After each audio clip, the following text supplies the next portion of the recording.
My darling beauties, it is another Tuesday and another day to do some Elden Ringing. Before we do our usual, let's review what we did last time. I want to note that I'm playing all day today, all day tomorrow. Thursday, I just missed Magic the Gathering. I'm going to play Magic the Gathering. And on Friday, we're going to do some RTS nostalgia tripping by playing the 2003 RTS, Impossible Creatures. It is a game where you design your own units by mishmashing the DNA of various creatures. Things like a gorilla tiger. Or lobster flies. And we're going to be continuing playing some old school nostalgic RTS games going forward, so I'd be thrilled at recommendations on that Friday. Going forward with Elden Ring, we're probably going to continue to play Elden Ring every single frickin' week for a while. So if you're still in the mood for Elden Ring content, probably at least 2 days a week of doing that. But I'm in the mood for a little bit of Magic the Gathering as well. So we're going to pop back to that. Again, Streets of New Capenna is coming out soon. So, where are we? The big new thing that emerged most recently was that we finally have access to the Altus Plateau. We came up through the ruin-strewn precipice, beat the magma worm, and then we hit this abandoned coffin area that guided us straight on through to the ruins, which led us straight to this entrance. And now we have a lot of stuff to explore. And the thing that's actually kind of tickly to me, that's very tickleful, is that we are almost back to the Divine Bridge. And you'll recall that the Divine Bridge was the first major teleportation that occurred at this southern tip of the Weeping Peninsula. At this Tower of Return, brought us way all the way up here. So we've almost gotten back to this. So, there are lots and lots of things to explore. I still can't get this damn grand lift of Dectus to lift. Jesus. So there's this entire area that we want to explore. Oh my god. Now, other notable things that occurred. We've gotten through most of Caelid. Technically, we've gotten through all of Caelid and covered all the various joints. But this area that is up here, that I'll be circling with my mouse, this area here is known as the Dragon Barrow. Grail's Dragon Barrow.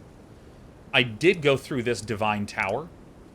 I did beat all the bosses and components of this, but, I mean, there's a whole church right here, there's another Erd tree, there's a path all the way up here to the Bestial Sanctum with Garank.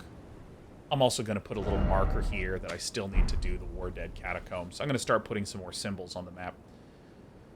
So this is a really interesting area that I feel too low level for. But upon defeating Star Scourge Radahn, I made my way here to the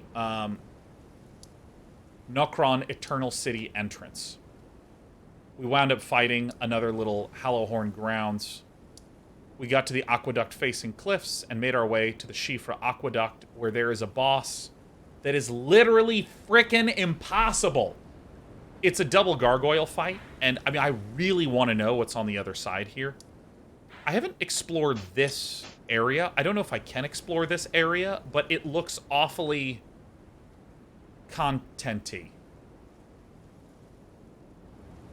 Yeah, I'm gonna put a... Now that I'm here, going back through the areas, I realize there's some potential stuff to explore here. Let me actually remove this marker and put in a... Let's put in this weird-looking path. Seems pretty fun. So there's something here, maybe. I'm going to come back to here later, so we can check that out in a little bit. But also, I put a reminder to go to Seluvis' Rise, which is something that I kind of want to go back and do at some point. Because Seluvis was part of the Blythe quest, and I wonder if I'm done with the Blythe quest. Like, I don't know. There's also this high ground area that I still don't know how to get through. There's also this Carrion Study Hall that I can't seem to get to the top of to head out to this side. I have no idea how to open that. And then there's another area right in here, like this, and this area that I have not really explored this area. And funny story. Funny story stuff. My wife is playing through the game. She got to Castle Morne and found several entrances that I did not find in this castle. Found several.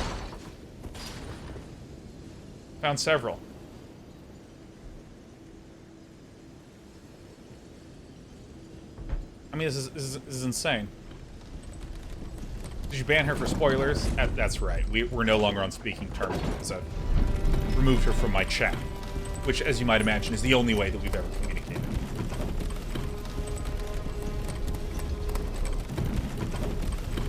Oh, and there's another one, which is that I don't think I ever explored this area either.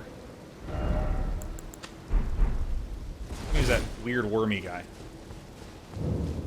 Grand Lift of Dectus, never figured out. So, if I just speedy my way through...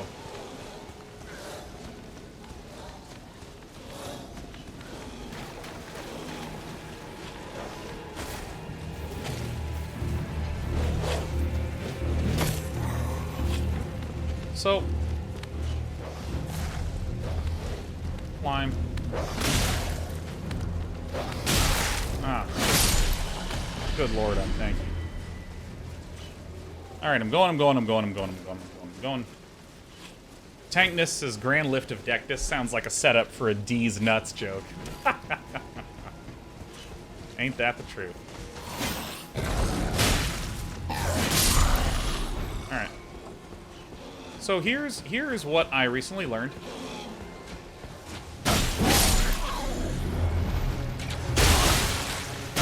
Excuse me.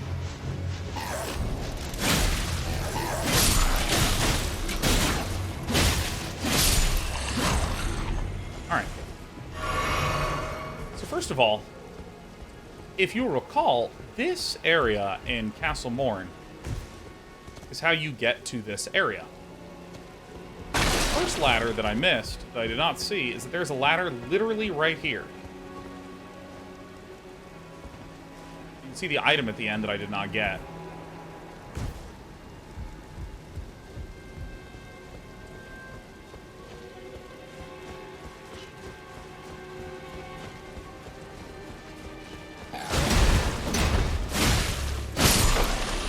See, look at this. Smithing Stone 2, hell yeah. Like, it's ridiculous to me that I just completely missed this ladder. Which is so lovely and so rich.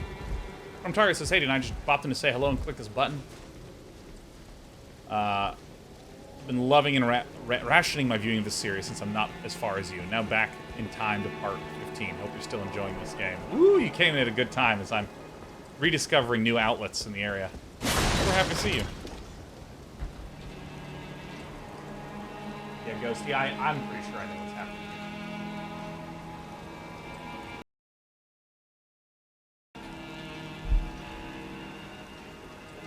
And we're good. And we're good. So here's the other ladder that I completely missed, because I think I was so desperate to get to a checkpoint. So then, if you go through this area... Do you guys remember that letter that I just kept saying? Yeah, I'm going to go back to Castle Morne, I'm going to take care of that letter. Here's the guy that you give the letter to. There's a face I've not seen before. I'm Edgar. But you can see how things have turned out. The menials have all rebelled. They gave me good service, or so foul creatures. I'm sorry to disappoint He's explaining that the servant caste has rebelled. Can't take this. Sacrificial twig, hell yeah. Give Irina. Thank you. But I can't leave, even if the castle should fall, to ensure the treasured sword of Morne does not fall into the wrong hands. I'm carrying the treasured sword of Morne, so let's talk to him again. If you see Irina, her father will come for her. If you see her father... Alright. Alright, let's go back to Irina. Yeah, I'm blasting through this because I literally just saw this quest last night. Where are you at, Irina?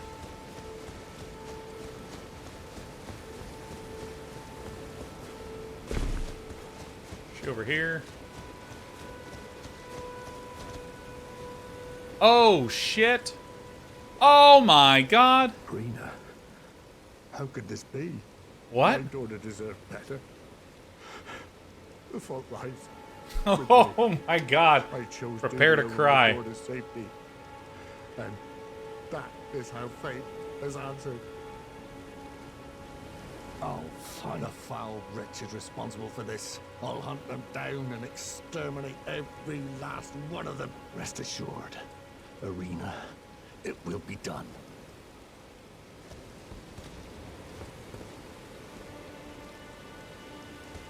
I'll find the foul. I'll hunt them. Rest assured. Is this the end of the quest? Did I?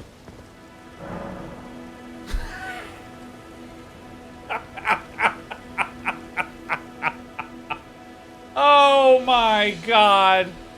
Oh, this is the game. All right, well, really glad I completed the quest.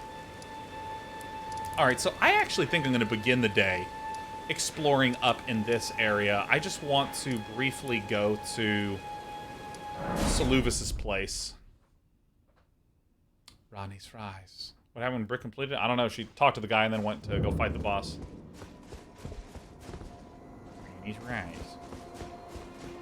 Wait, so this is Ranni's Rise. And then the other one is... What's this one? Renna's Rise? There's Ranni's Rise and Renna's Rise?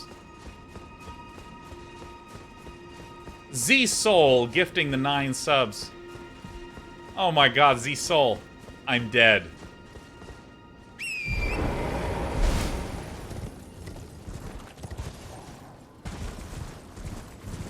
Thanks, Z-Soul.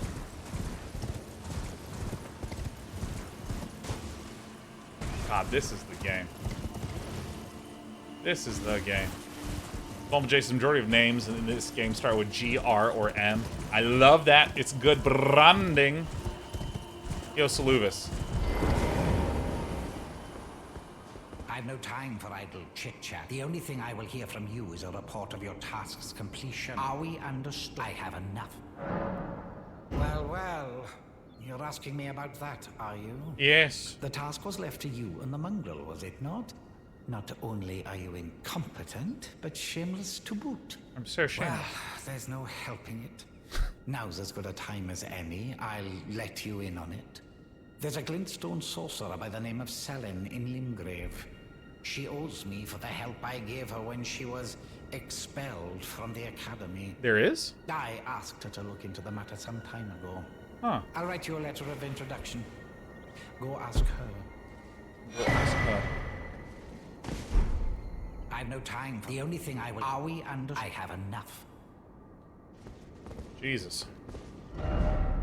Alright, so I need to remove this little plant thing. Is this thing... If I recall correctly, so last time I played was on Friday, and I did, like, Nokron, and then went straight up to the Altus Plateau. Did I ever get into this? My memory's a little spotties. But there's Ranni, there's Ranni, there's Renala.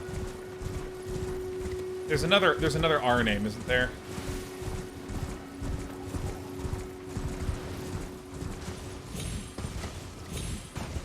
That's right.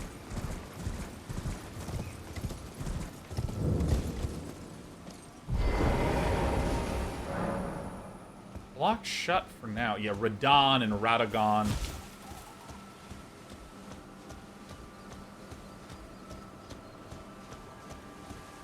Are there turtles? Locked shut for now. I mean, I don't know. I don't even know what to do with that. Oh, there is one of those little fucking stair things. Oh, hell yeah.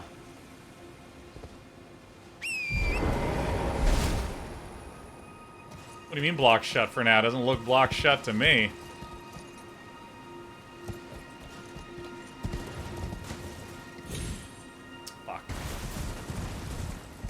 Okay, wait a minute.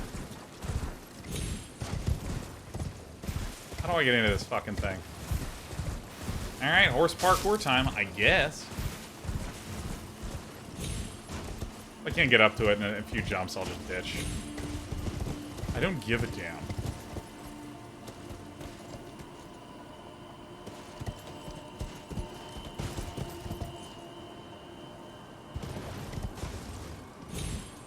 I am really not close.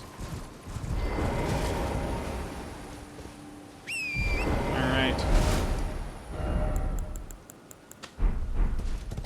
Oh, I use that for teleporters. This is for... remove this. I don't know. I'm unbelievably consistent. Whatever I'm in the mood for, that's what the marking is. Okay, so now I'm curious that this just says, this is blocked shut for now. Can I talk to Ranni in her rise about opening up Renna's rise? Renna, what's up with Ranni? And then I actually think I'm going to do the Altus Plateau. There's there's some questions I have with the Altus Plateau. Should I do the outer of the Altus Plateau, or should I do the inner? I think I'm gonna do the inner first. That sounds good. That sounds like very sick.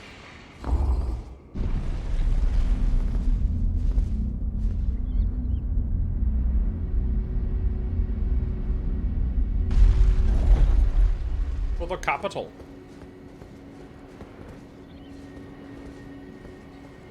Whatever floats your boat. That's right. Damn right, Bartons. You know who the boss is. Open your rise. This was productive. This was productive. Okay. So, I don't know what's up with this. There is a Sellen in Limgrave. This is where the merchant is. This is where the merchant is. There's this person who's back here. Sorcerer Thops.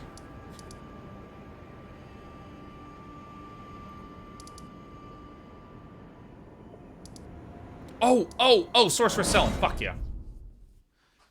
Hell yes. Alright. What's she selling? Seashells? Oh, shit, yeah. Yo, I forgot about this one. My apprentice. Well, Seluvis is not a name I ever wanted to hear again. But fine. Mr. Grayscreen says, my apprentice. Selling these nuts. For my knowledge, the stars alter the fate of the Carian royal family. And the fate of your mistress, Ranni. But long ago, General Radahn challenged the swirling constellations, and in a crushing victory, arrested their cycles. Oh, that's so sick. Now he is the force that repulses the stars. So now, Sean, your hair is pretty wild. Well, yeah, I mean, I'm using new product. All right. So wait, what? You wish to very well. Okay, so she basically just is like, yo, listen. Kill Radahn, and then something will happen with the stars. Wink, wink, nudge, nudge. Ah, yes. Outer wall. Wait, videos before the audio again. What? Wait, are you sure? I will argue that you are a farcer.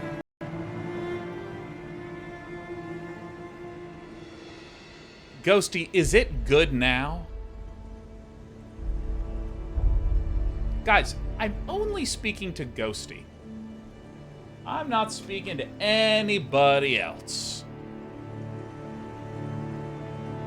I'm not talking to you, sweetheart. Yeah, I don't need your audio help. You had a good cat.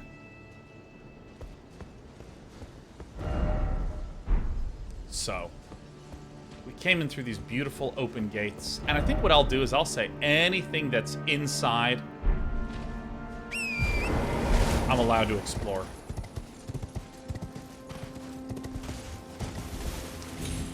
See, Ghosty, was actually the other way around, and I think I see what happened. This music is so beautiful. I will say, I was quite an anti-fan of the music in Limgrave.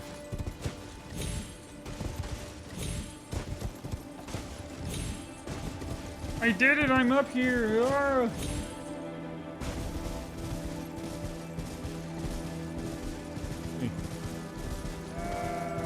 Alright, well let's... So, I did all of this. I noticed that deep down in this pit, there was a sealed tunnel. Which led to the Divine Tower. Had a really fun boss fight here. I don't even think I opened up all the other stuff around. Ooh, I'm glad I break this up. Never mind.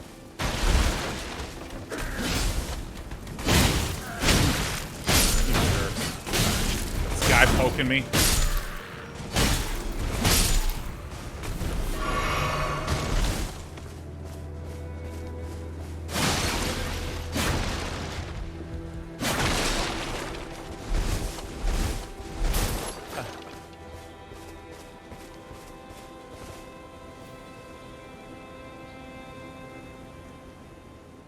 Wait, Ghosty, I think... I don't know what's up, Ghosty. I have no idea what's happening. Volans is the Naginata is such an underwhelming weapon to wash, but it's so good, it's so good. So I think that we should set our sights. So I've been here to the Minor Erd Tree Church. I went and explored this.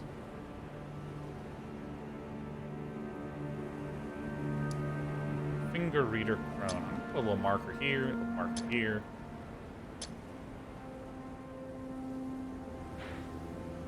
Where does this lead? Ooh, this is the path over to the... to this place, huh? Ooh. Ooh.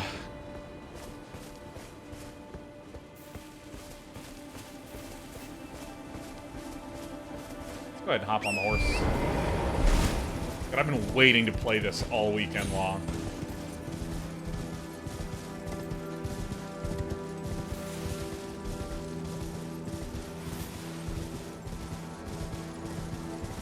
I think one of the reasons why I like the soundtrack is that it reminds me a lot of Fallout 1.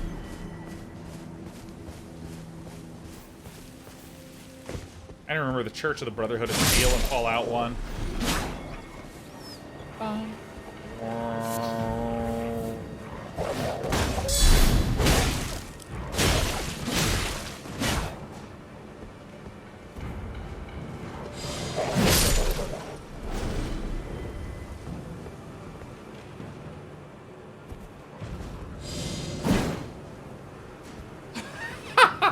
Awesome.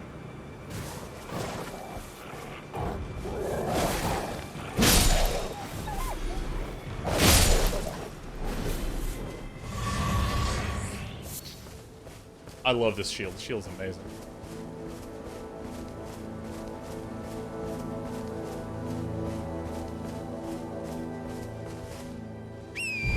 God, I love the fact that the setting is fall. Oh, it's perfect.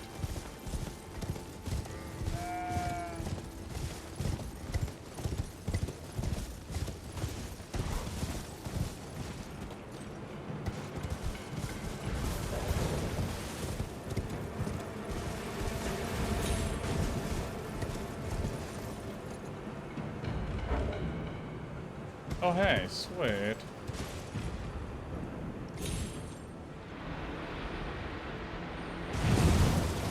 Hell yeah. Hell yeah, dude.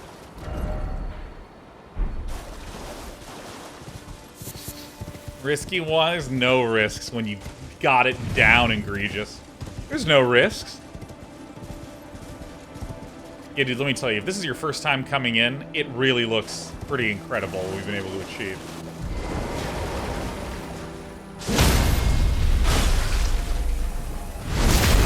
Yeah. Risk is just a wager of skill. Oh, is that from a thing? That sounds like it's from a thing.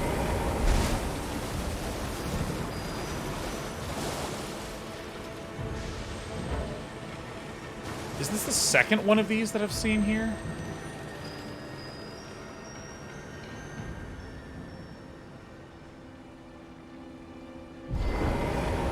What the fuck are these things? I mean, I've seen them everywhere.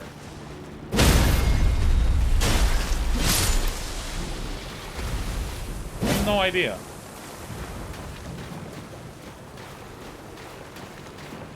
So I tried trampling along with it like a bunch of times.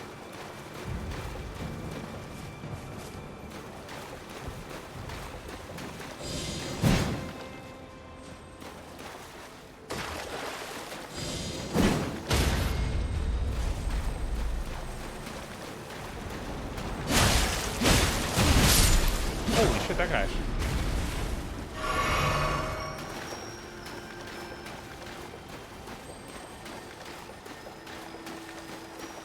Ugh.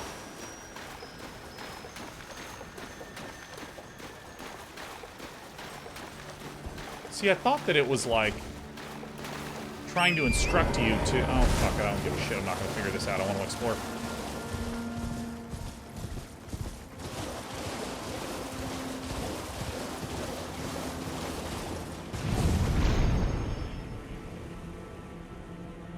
Whoa! Okay, that one was pretty fucking vertical.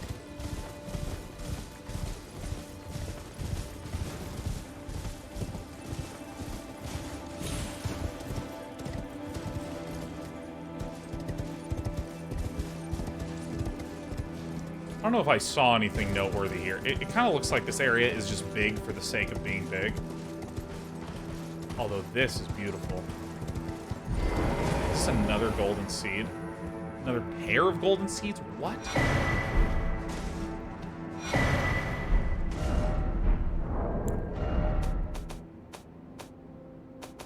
Oop, not item crafting. Oop, not that. Inventory. 5. Why is your shield equipped and not your lance on your horse? The lance is equipped. Oh, you mean when I... Yeah. It's because if you, the hotkey to two-hand, if you hold like this and you pull out this, it swaps. And if you do that same thing when you're on the horse, it swaps out. Oh, beautiful. Some sort of invasion of giants, perhaps.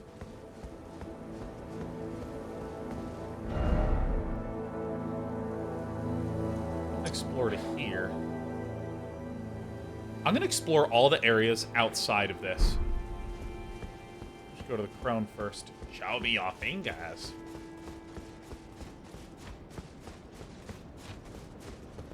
You, please, I can read. Not such as new to this game. That shield is disturbing. Yeah. The fingers I served once prophesied a tarnished would one day become Elden Lord and restore the Golden Order.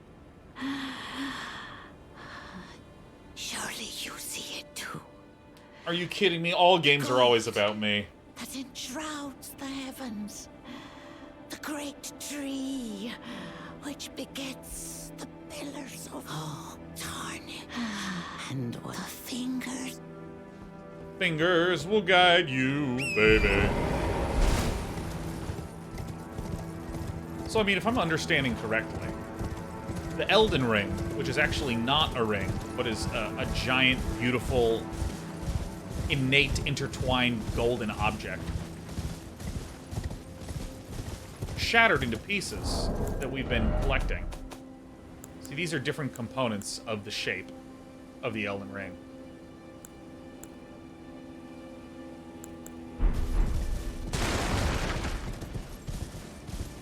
Shattered into pieces, and these different entities came along, snatched up pieces of the shattered ring, and became demigods. And those are the warring factions that we see in the game.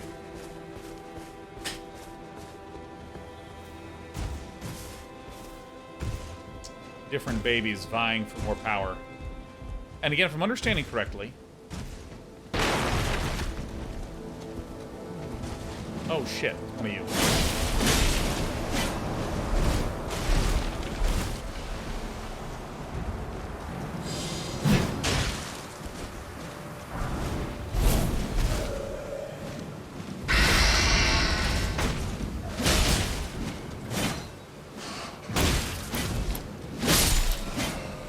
Golden runes. So let's see here. Oops. Am I that close to getting big?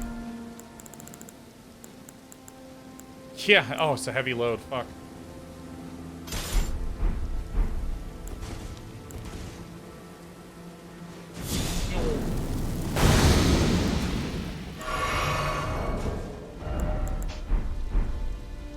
How heavy is that torch? 2.5.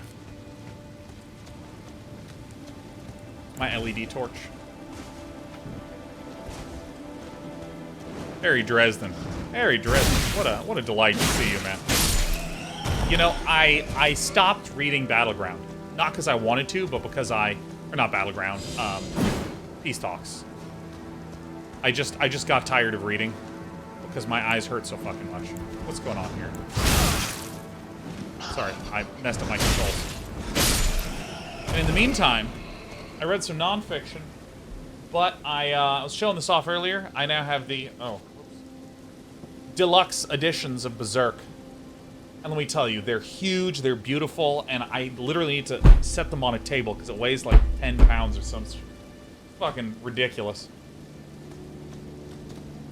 And the reason I got Berserk is that it's one of those works that, like, when you start getting deeper into any kind of media studies, it just doesn't stop showing up. Oh, brilliant. Excellent. It just doesn't stop showing up.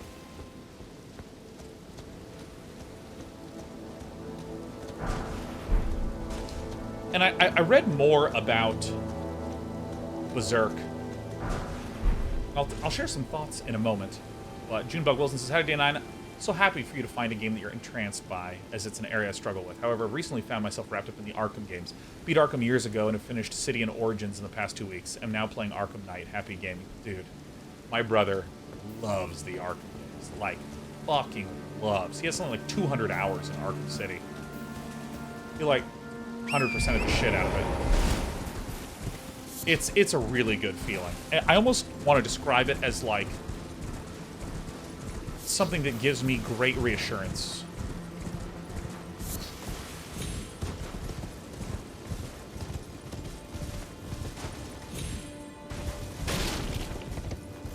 Like, I deeply cherish having a media experience that I can just get lost in and feel so absorbed by. But anyways, about Berserk. Berserk is one of those media things that just shows up frickin' everywhere. The author, Kentaro Miura, who tragically and suddenly passed away last year,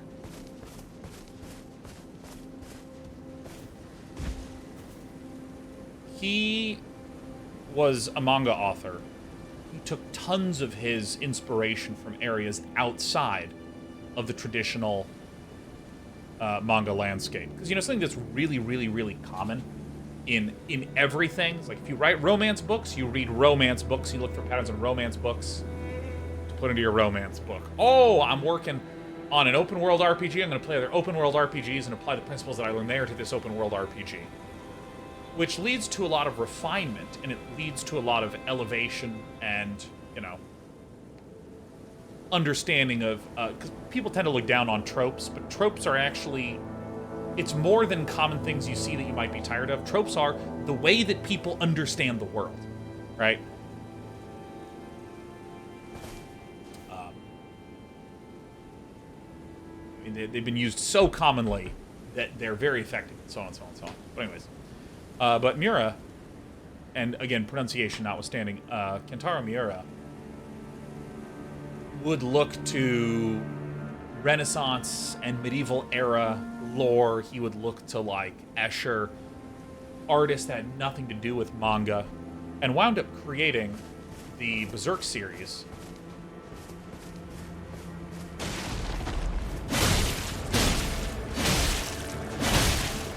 And it really just does not play.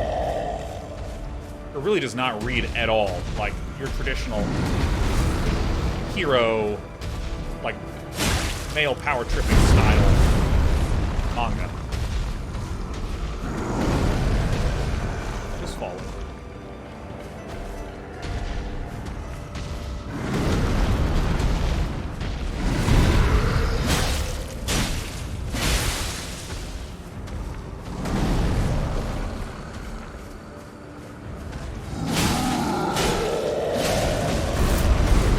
Also, Miura read a lot of... Oh, I thought I rolled. Also read a lot of what's called shoujo manga, which is manga that is typically targeted at young women, whereas shonen is targeted at young men. And I mean, it's kind of an arbitrary delineation. Ooh, that's right, I need to do this. It's kind of arbitrary because lots of people read both.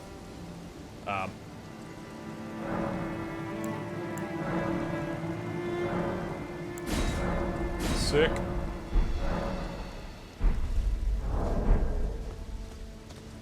But he read a lot of shoujo manga and tried to imbue a lot of emotion-driven storytelling, those action-driven storytelling.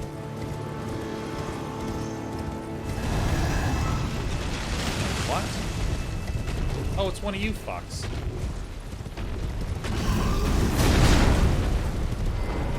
Yeah, I'll try to fight this.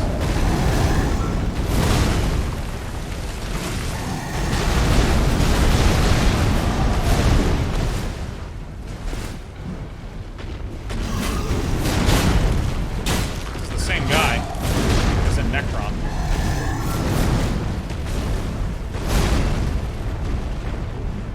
Or Norcron, excuse me.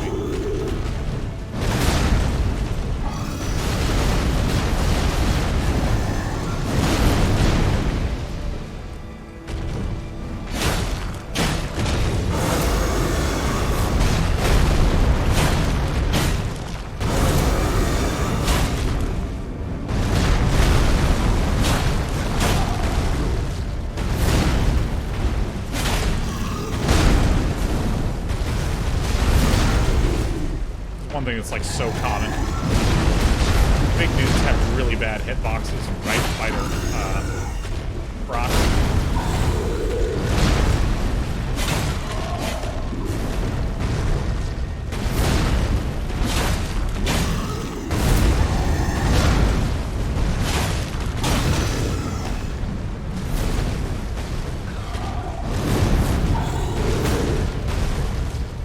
Come on, baby.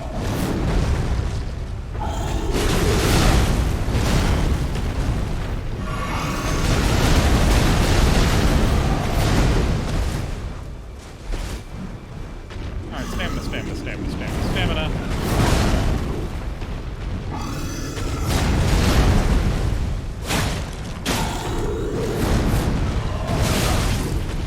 Oops. I'm taking no risks. I'm just gonna take a sip.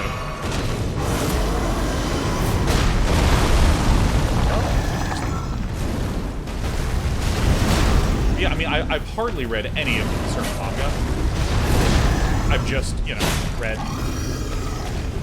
about the process of its creation more so than I've read any of it. It's just really interesting to read about because it shows up so much because 1,000,001 authors and games and movies have been like, oh, I want to look to Berserk for inspiration.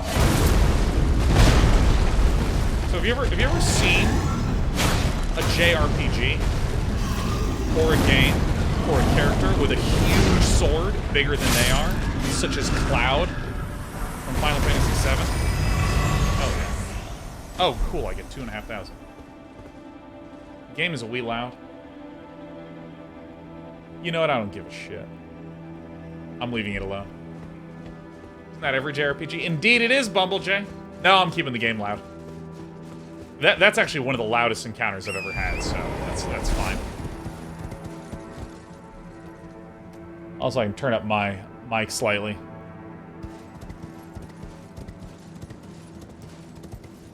But yeah, like the oversized sword on the character.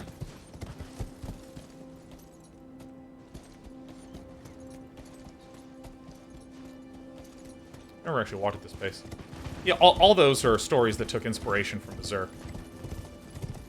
And so, like, the more and more and more I read and read and read about the impact that Berserk's had, the more I'm just like, I really gotta read this, really gotta learn about this, because apparently it just does so many interesting things with how it tells the story and the idea of a really sort of, like, all characters are morally gray.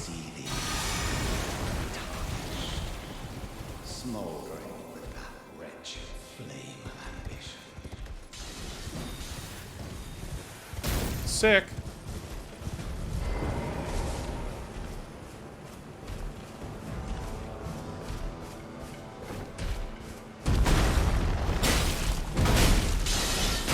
Holy shit, he's tanky. So I have about 16k souls up there.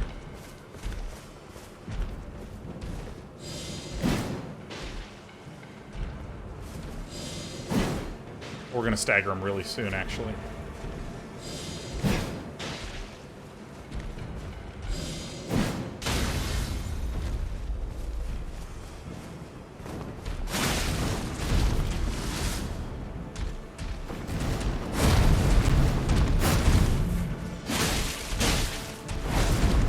Some patterns you never run out of.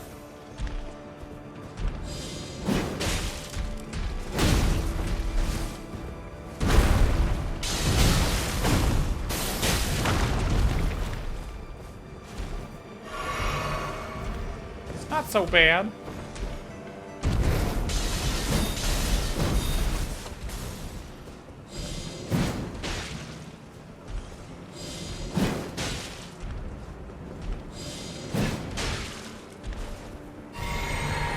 Ah, fuck.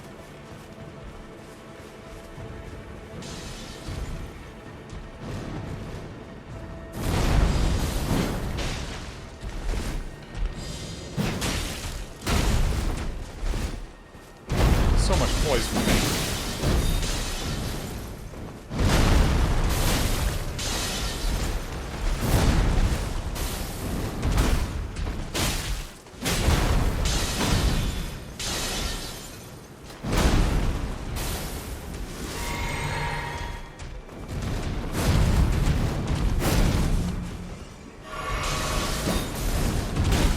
Oops. Dude, I am so tanky and poised.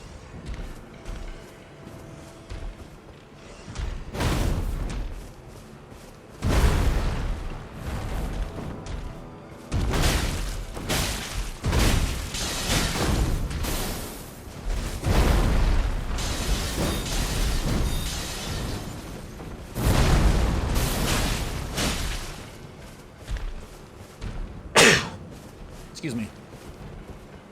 Oh my goodness.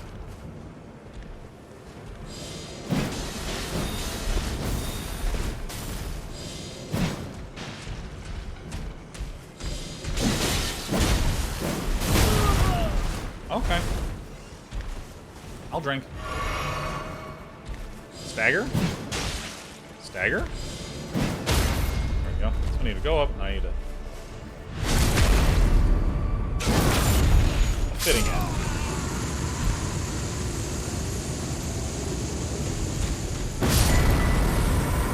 Viridian Amber Medallion +1. What is... I don't even think I have the Viridian Amber Medallion 1.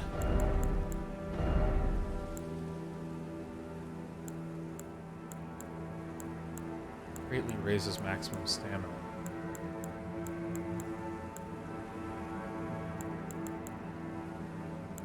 Interesting. Interesting.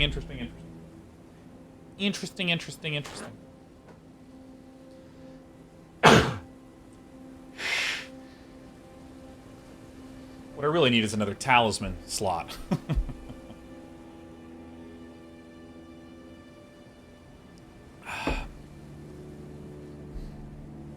Thatch roof cottages being thick is the most reliable way to one-shot bosses. I certainly like to. I'm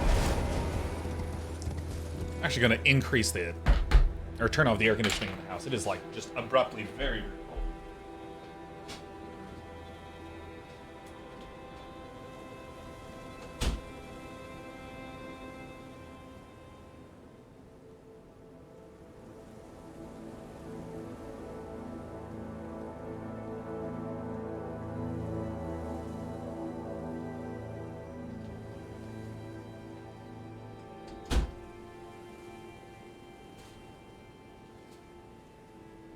Ugh. Ugh.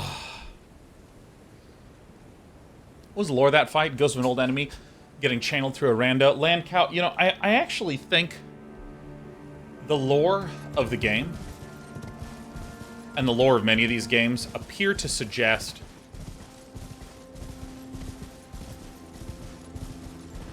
that I, the character, constantly get reborn. This game is dropping the shit out of some frames.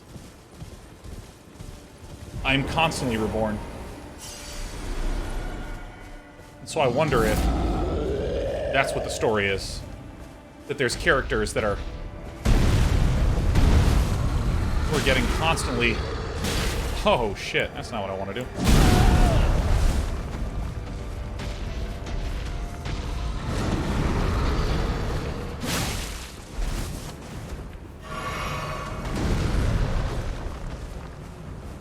Yeah, I mean, like, in Dark Souls, the lore was that, you know, like a fire constantly reigniting. Entities were constantly coming back to life, albeit weaker and weaker every time. Which I just think is very beautiful.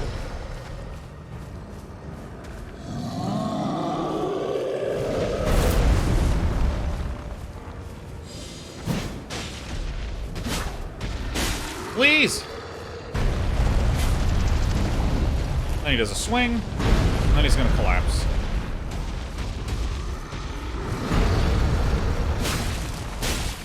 Gotta be careful for the stomps and this sword pull that he does.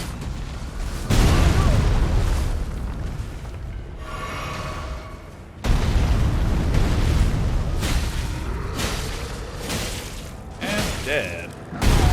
Oh. You know, let's do it with the spear.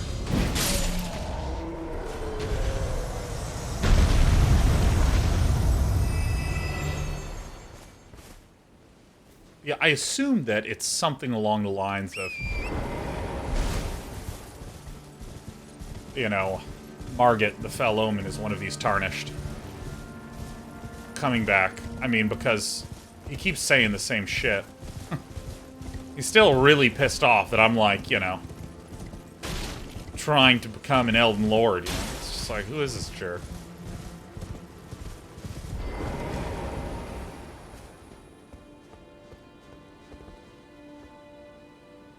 Brilliant and beautiful. You know, if I look, this stretches up through this area into some... well, actually, this kind of looks like the Hollywood Hills, but... you know, this stretches all the way over into this area. And it makes it look like there's a great assault that occurred. Because when you come back and look at it this way...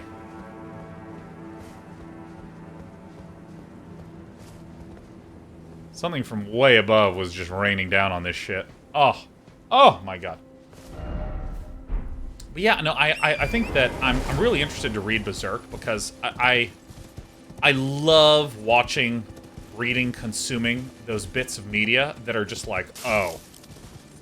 Oh, yeah, you like Cyberpunk? You gotta read Akira. You literally have to read...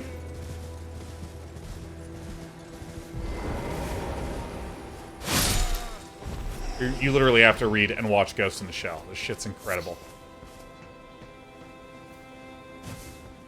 Yeah, because I mean, like, the Akira manga, like, when you read that, I mean, it is the most detailed shit I have ever seen. Because, I mean, there's these really common sorts of patterns that you'll see in comics where... Not Notepad, get out of here. You know, where you'll have the, you know, you'll have your main character who's here, who will have, like, really realistic lighting and shading, you know, and shit in the foreground.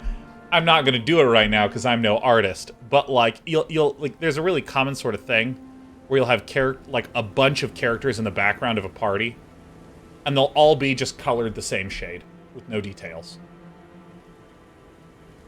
And, you know, so there's all these sorts of really common time-saving art mechanisms that happen in comics, just to, you know, throw out a bunch of imagery that is... where the hell did that bonfire go? I know I saw it. There it is. To allow the author to put in a lot of imagery without needing to burn a bunch of time drawing the details, because, let's be honest, no one's going to read it. Or no one's gonna look at it because they're reading so fast. Man, not Otomo, who wrote Akira. I mean, every single panel is just absolutely out of control, and just the sheer, like, kinetic energy of a still frame, and the sense of perspective and scale, and the scope of the story is completely fucking out of control.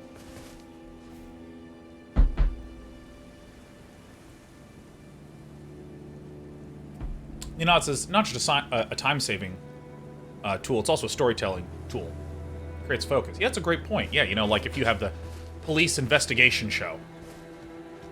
All the police officers are wearing masks, except for our protagonists that aren't wearing the mask. They're wearing bulletproof armor, but no helmets in this area where there's probably going to be a whole lot of bullets flying around. And that's a tool to help drive focus, right? Dude, Ultimo just has, like, so much fucking detail, it's insane. Something hit me. NZ Primus says, hey, Sean, started watching you my first year of high school. I'm just about to get my master's in marine biology. Hell yeah. Just want to say thanks for keeping me company through the years, and here's to my first sub ever. Hey, cheers to you, NZ Primus. Congrats on the degree.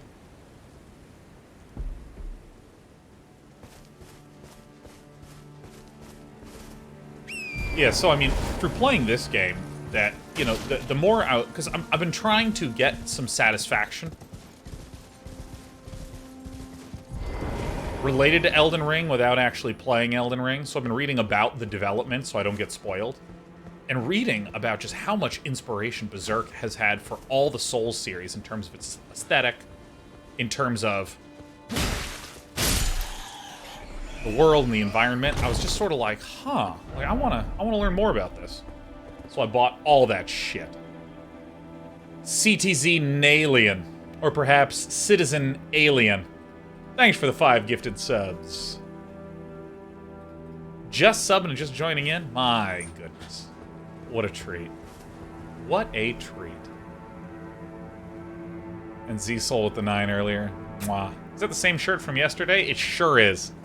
Alright, I put this challenge to my co-host, right? Was it Lee who made this point, or was it Sean? Because I was asking the question, yo, if I... Oops, I didn't sit at the bonfire. You know what? If I, at 7 p.m., put this button-up shirt on,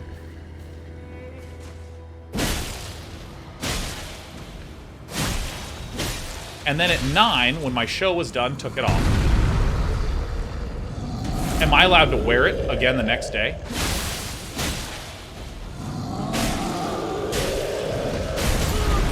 Oh, there's no way that fucking hit me. Oh, there's no way I didn't roll. This is an ambitious angle, my giant.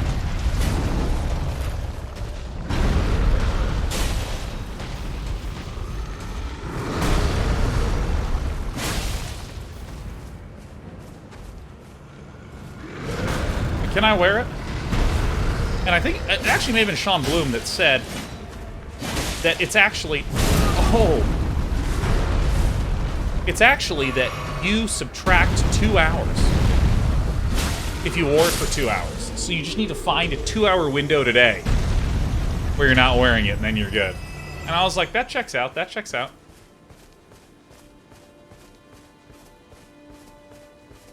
By the way, if you're seeing some chopping, literally, like, my PS5 is chopping as I'm playing this. Most of the areas are smooth. Yeah, Skylove, I'll check out Blame. That sounds dope. How do the Adventures of Nokron go? We got most of the way through it, but there was an area that I was unable to explore that I marked with this wonderful bizarre thing. And then there's these gargoyle bosses that are just fucking impossible.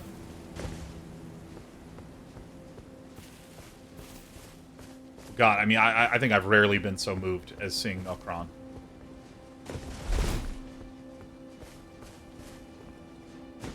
Yeah, we were talking about that. That, I mean, rarely do you find an area that is that... Rarely is there a game that just creates this feeling of like, oh my god, I'm in this world! Like, there's shows that I've seen that I'm like, this is a good show. There's shows I watch where, like, my brain inexorably is in that shit. Okay. Oh, because of the Erd tree. Alright.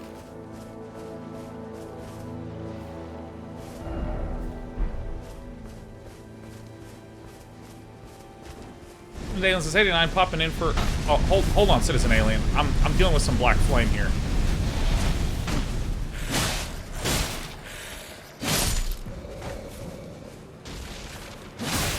Alien says 89 popping in for a minute. I'm like 20 hours behind on your YouTube, so I'll not be long, but been watching on YouTube off and on since you were noobing my newbie Tuesdays a dozen years ago. Thought it was time to catch you live. Thanks for helping me chill out during this past stressful year. I work in mental health and violence depression, and it's been a tough one. Oh my god, Citizen Alien. Oh my god. I know of only one other person that is in an area that is that. I'm going to call it that category of high-intensity support. I have a friend who is a veteran. I don't remember what the exact thing is, but he works with veterans and works with therapy and mental health for veterans that have been through traumatic experiences. And I mean, that's just one of those... I sometimes view... Have you ever been in a work task where it's like, well... there's 4 things in this, and one of them is boring and fucking sucks. And someone's like, I'll do it, right? They're just swallowing the poison. You know? And I mean, I do not think society would function very well if there were not people like you helping swallow a ton of the poison that's there, you know, just accepting and embracing this outrageously difficult thing. So, I mean, I'm incredibly grateful that you exist, Citizen Alien. Incredibly. And I'm so happy to have provided some uplift and some cheer. I mean, that is some harsh stuff. As he promises, agreed. My mom works in the field. I mean... Oh, no! No, fucking hit him! Someone else shot me.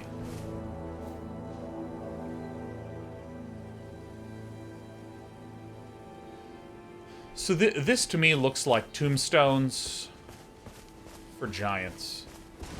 And this looks like a war, an invasion of the giants into the royal capital.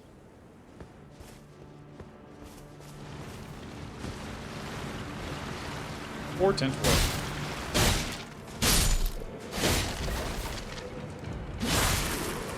Oh yeah, I'm sorry. There's some equipment we need to check out. The Erd Tree Great Shield. Wow. I mean, holy shit. We also have the Golden Beast Crest Shield. But, like, let me show you something. Like, so here's my Cuckoo Great Shield. I mean, this is pretty light. It's 13. My current shield weighs fucking 24.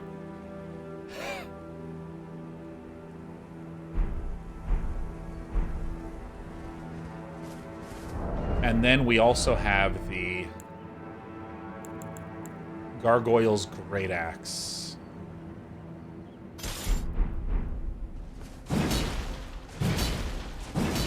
Oh yeah, I love hearing that.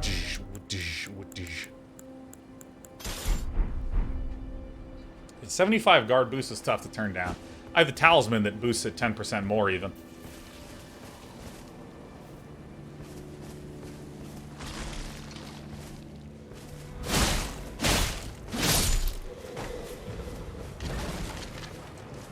Turn shield looks like it eats human souls. Oh, whoops.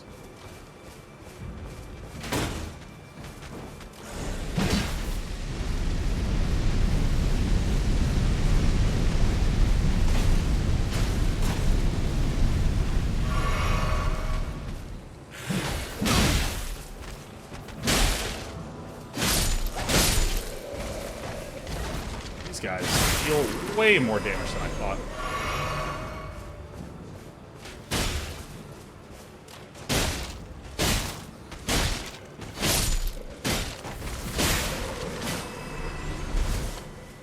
James Hands, I just started your VOD from today so I could catch up. Just want to say Severance is phenomenal. Hell yeah.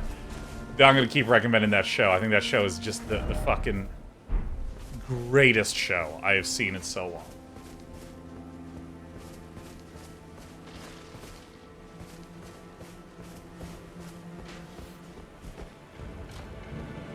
Don't take flight.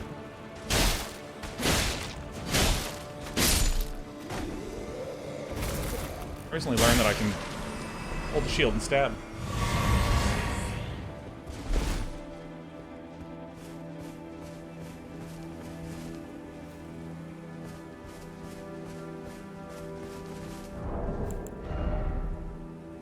Status is what I want.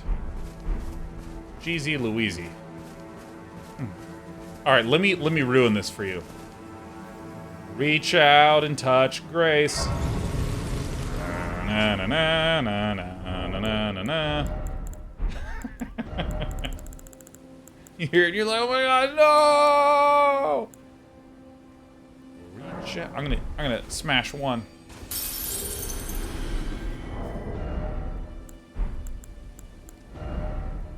Reach out and touch grace.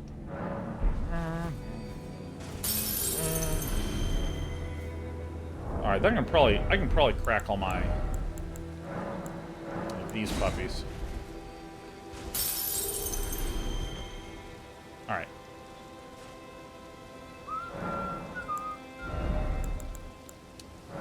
See no reason to stop now.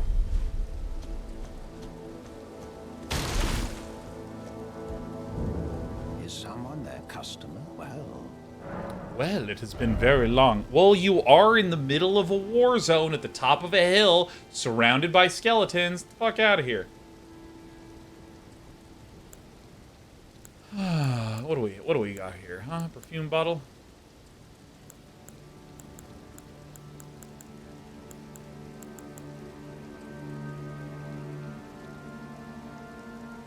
I fucking love notes. All right. Alright.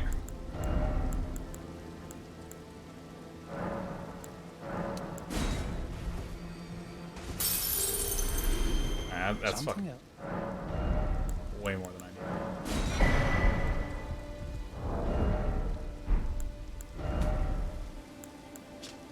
Okay. Oh my god. Below the royal capital of Lindell is a vast network of sewers. The well in the city below reaches deep into its tunnels. Oh, fuck yeah, man. All I ever want to do is go underground. This thing is that, like, I still don't actually know how to get into the remainder of this area, right? We see that there is a bonfire right here. Site of Grace, and I can see all this stuff here. I can see there's a connection up here, and if I stand in this area and I look up high, I can see that shit. But I don't know how to get there. So I was working under the current theory that I cannot get there. Yet.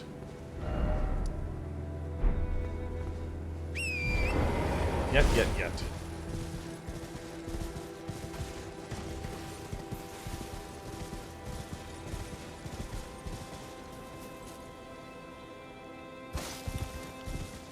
God, that is fucking beautiful.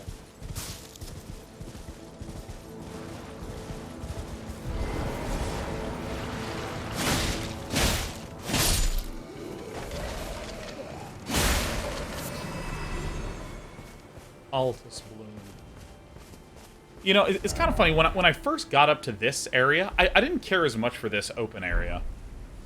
I mean, technically it's the same for Limgrave and whatnot. Once I start to get into more tight designed areas, I like it. It's a weird ass shield. Excuse me, my shield is beautiful. Oh. Sergana, if you said if you could change one thing about this game, what would it be? I mean, I think there's a pretty obvious one, Sergana, which is simple UI UX changes.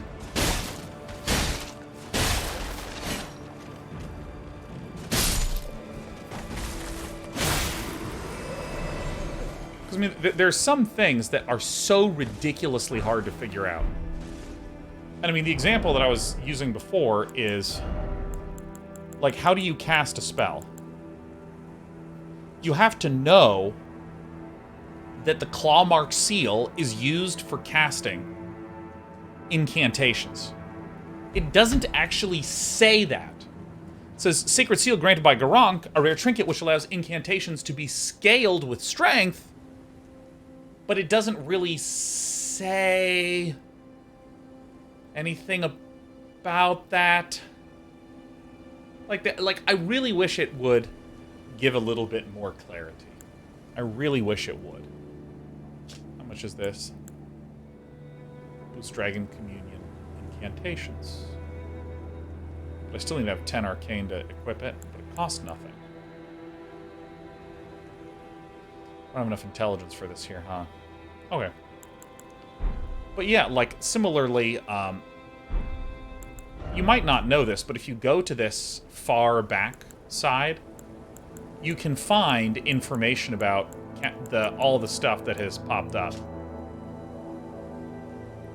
You can memorize sorcery incantations at sites of grace. You must have a staff equipped to cast sorceries or a sacred seal equipped to cast incantations. Casting sorceries and incantations consumes FP. This is such a spare description that you need to know to go to a location. And then you kind of have to synthesize 2 bits of information that don't actually feel necessary to enhancing the gameplay experience.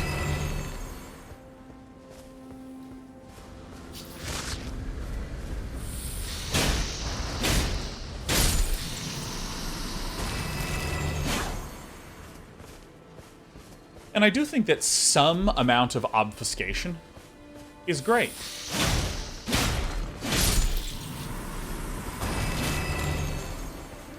I think some amount of obfuscation is fantastic, but I think that there's some of it just like, how do you jump?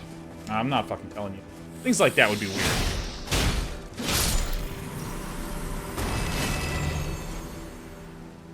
Because, I mean, there's a difference between the tutorial and then UI UX, where you try to cast something and it's like, I can't.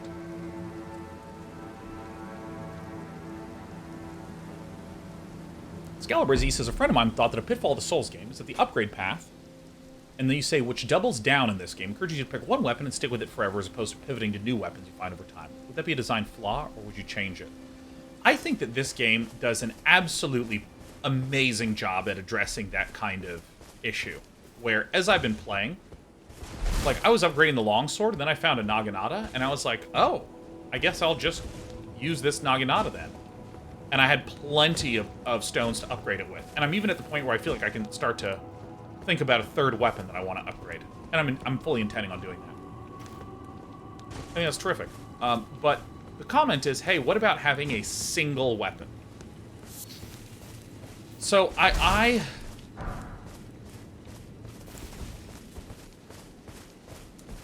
don't think it's a problem, I think is the... So first of all, let me make the observation. In this game, it is much more forgiving than any of the other Souls games that I've ever played.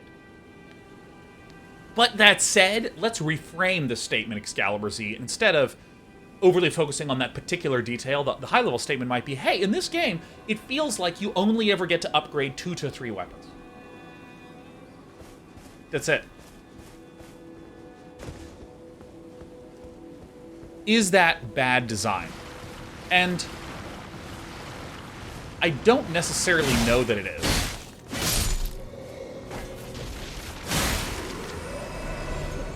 I don't necessarily know that it is, because here is my estimation. I believe that Souls games are such that there's all these different qualities that weapons can have. They swing sideways, they swing vertically, they swing quickly or slowly, and sometimes your attacks knock down or stagger or stance break more easily than other ones. There's just all these qualities. All these qualities. And first of all, one of the goals in the game is learn to master this particular weapon. Learn to master this particular weapon. And here's what I think is really, really, really important.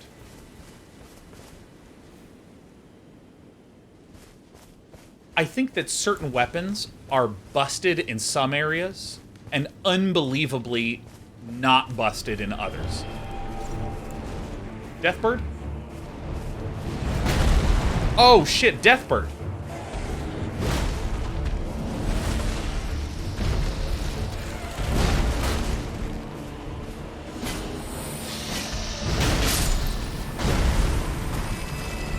So if you had a weapon, like... Alright, I need to focus in on this. Let me see if I can say this properly in the middle of the boss fight.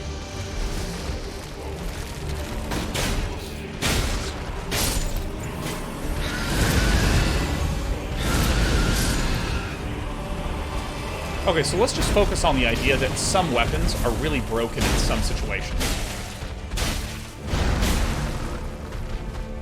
If your weapon is really broken in some situations, you know what that creates?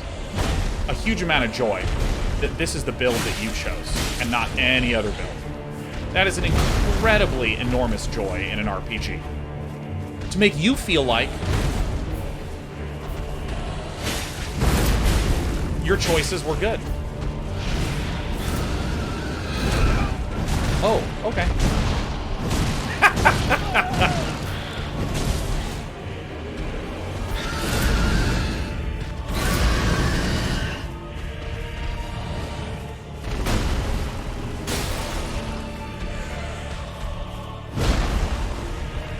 It's incredibly important to have those... Whoa. Those moments of being utterly broken to make you feel good about your build. Like, that's a really important quality to have. Oh, shit. Alright, I'll need to roll back on that.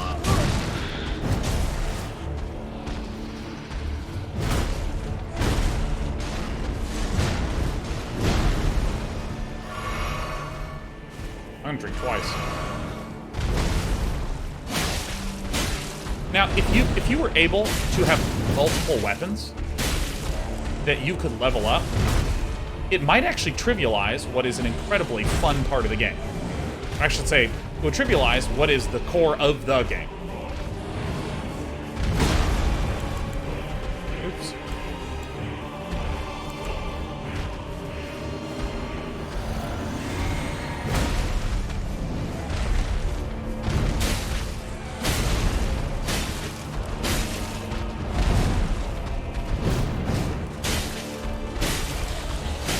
So I think, like, imagine if you had enough to level up every different kind of weapon that you had. Then you'd be able to just trivialize tons of different areas. And I think that would ruin the game.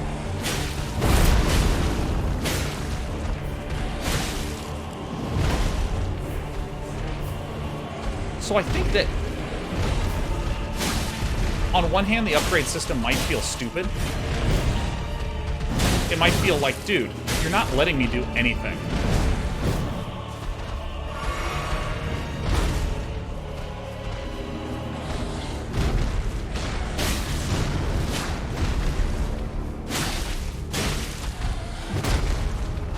But I think it's necessary to make sure the game doesn't degenerate into something stupid.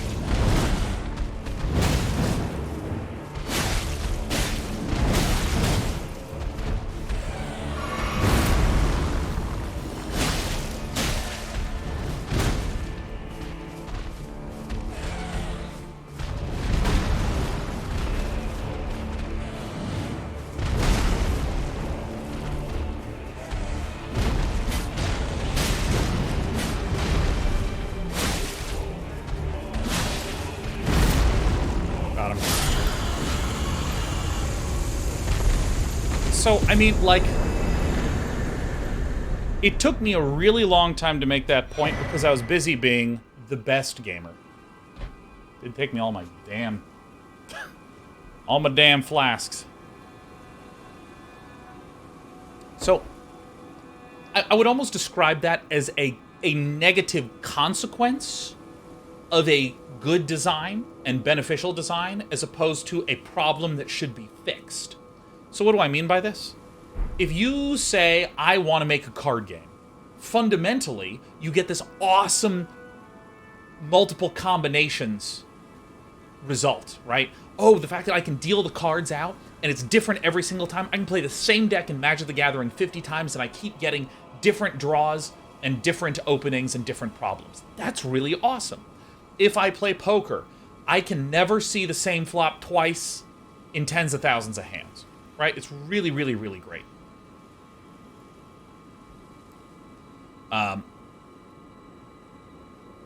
But despite that really positive consequence, a negative consequence of having card games is that sometimes you just draw shit you didn't want. That sucks. Sometimes your opponent draws exactly what they need, and there's only one thing that would have saved them. You don't get one without the other. And so I think that if you want to create a game where you have power growth, that power growth has specialization, aka you can upgrade certain items and not other items. If you have power growth and specialization, and you want to make sure that the combat is really, really, really, really challenging, if you choose all of these things together, I think it would be very, very difficult to give players the ability to upgrade multiple different items without ruining the combat is challenging. And again, my theory, and I'm not going to know this unless I start playing this game through multiple times, my theory is that this game allows different combos to be more or less broken in different areas. For instance, this shield and spear combo was reasonable against the crawling little handy guys in Caria Manor. If you're a spellcaster, apparently the crawling handy guys were fucking impossible in Caria Manor. If you're a spellcaster, there's a lot of mobs that are just trivially easy to just sit there and zap from a distance. Like, and so, that creates interesting texture. It means that you'll be talking to your friends, you'll go, oh my god, the hands are impossible. And you went, really? I didn't die in the hand area at all. And they go, what? Not at all? What's your build? And that adds the meaning. If everyone was able to just switch to the fire build, or switch to the shield build, you jerk game. Oh, I see.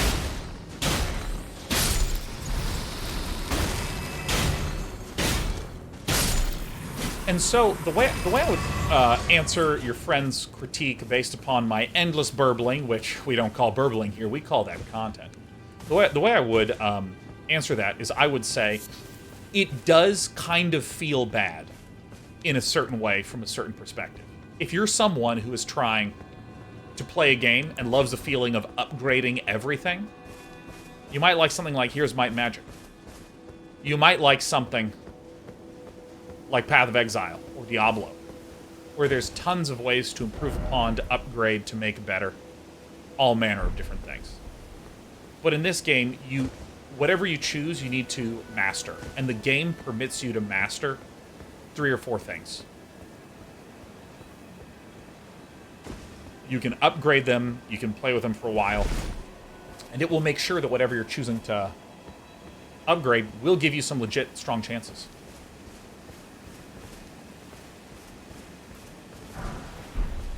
And similarly, this game, speaking of mechanics that are tied together, a huge benefit of this is that you never feel this pressure to find better items. If there's an area and I want to beat it, I know that the game will let me beat it with my items. I know it'll let me beat it. What is a person?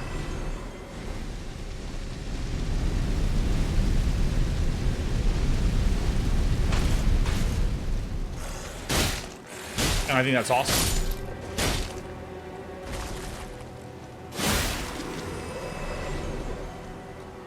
I mean, I think that is super duper, legitimately fantastic and awesome. You know, I'm just gonna go back here, dude.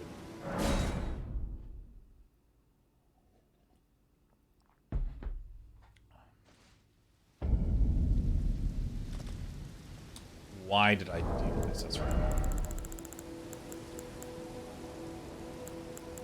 How many runes do these guys give?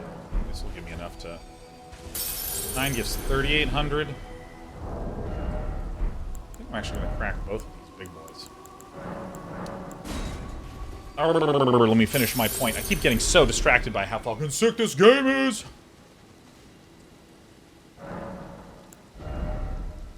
Oh, fuck.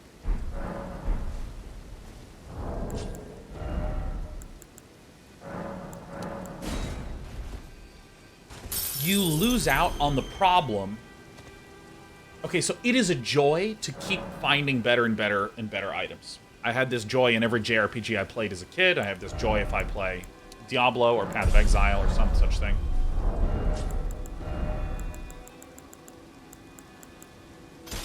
Medium level, let's go. I have this sort of joy in those games, and it's awesome. But sometimes you get the feeling that your equipment sucks and there's no way you could have won. Boo. And who likes that feeling? Who wants that when you would much rather... Like, wouldn't it be cool if you could just go anywhere, fight anything at any point in time? Well, yeah, I mean, this is basically what this game gives you. This game gives you that assurance. But again, from a flip side perspective, we could say, man, I love the feeling of struggling against the boss. Coming back and being like, holy shit, I'm so powerful.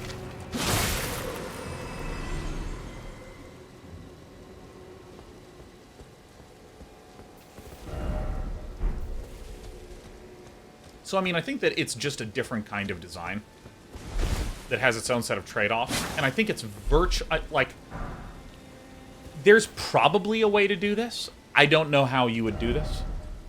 I want to be really clear. I mean this literally when I say I don't know how you would do this. I don't mean I don't know how anyone would do this. I just don't know how I personally would. I personally do not know. I do not have a clue how you would have a game that allows you to have access to lots of different weapons, all of which that grow in power, while maintaining this Souls style of challenge slash, it's all about you mastering and getting better. I don't know how you would do that. Those feel a little bit at odds.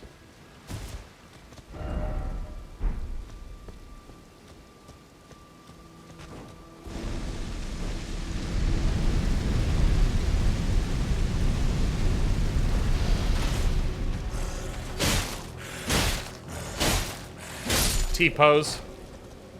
It's a necromancer. Ah! Roland says, isn't that basically Hades? Give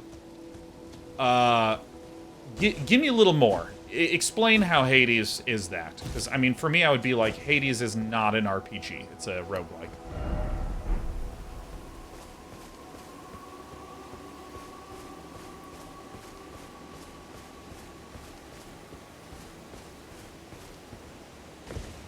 By the way, swords in battlefields. This is drawn directly from Berserk. The enormous tree overlooking everything. I think it was called the World Spiral Tree in Berserk.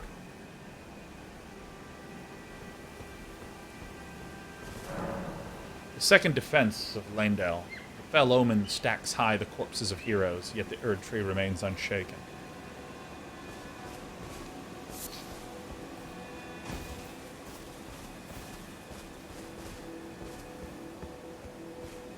So note, I have not read Berserk. I have not. I'm just excited. Yeah, I mean, if someone were to say, hey, Sean, let's take your argument about, I don't know how you would have multiple different weapons that are scaling up all at the same time. How would you apply that to a roguelike? Well, the whole idea of a roguelike is a roguelike embraces this idea and says, yeah, you can do that. We're literally not going to have a game where you're leveling up all these different weapons. You pick one trajectory to start improving, and then when you die, it's fully erased. Which is, frankly, the same idea as in the Souls games, which is you really only get a small number of weapons that you're mastering, a small number of weapons that you're able to grow in power and improve per playthrough. In other words, it's false that all the items in my inventory are level, like, 50, you know, and I switch to the right weapon in the right situation. Like, when you play through Hades, for instance, you choose the one weapon that you're going to do for the entire run. Do I even care about doing this path? Like, around here? Of course I do. I'm Sean.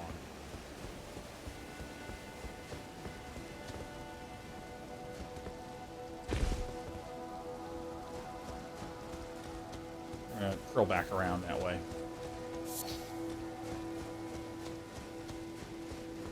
Supplies that should be for the R-rated stuff in Berserk don't read it while smacking or in public. Yes, that, like, the content is in R on the first page. So I looked at that and I was like, I'll be reading this at home. I will not go back out in public. Have no mask on. Look, everyone, the pandemic is over! Take my mask off and read X-rated content in a coffee shop. Oh, God, that would kick ass. I love just being a menace to society. Ah, yes, the Great Guardians. We now understand in that battlefield.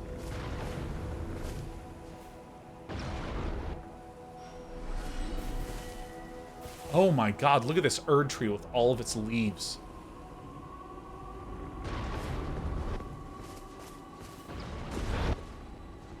Oh my God, this is so good.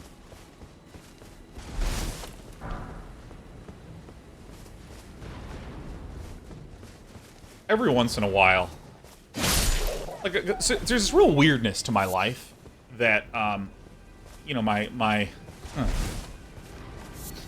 very dear loved one said to me, Sean, I think you literally don't even acknowledge anymore just how much intensity and stress probably exists in a day-to-day sense for you in your life.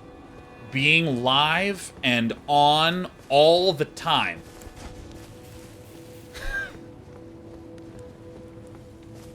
And I think about that sometimes. Not all the time, because I honestly kind of like streaming.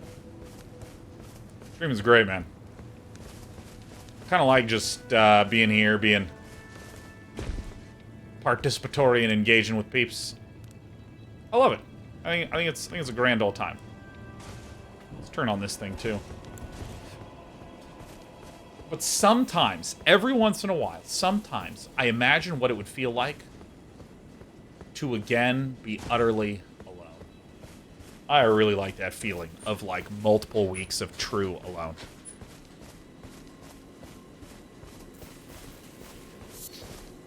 Some of the best times in my life have been when I am doing exactly that. You know, like, I remember having... So let's see. In the summer between my third and fourth year in college, I normally did research over the summer, where I would work with a math professor to work on some math problem. But I took, like, probably 4 weeks of time where all I did was play Brood War in preparation for the WCG Pan American Championship. And it felt so... Oh, shit, that's not the button.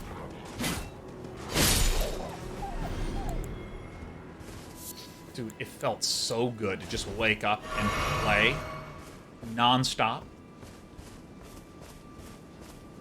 I would play in the morning, go to lunch, play till 7, go to dinner, play till wee hours.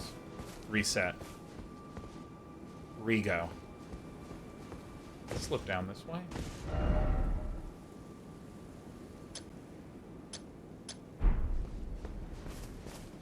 so nice.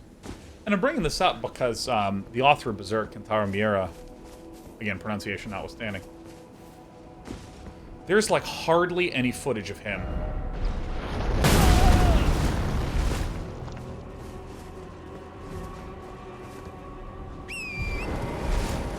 Hardly any footage of him arting at all.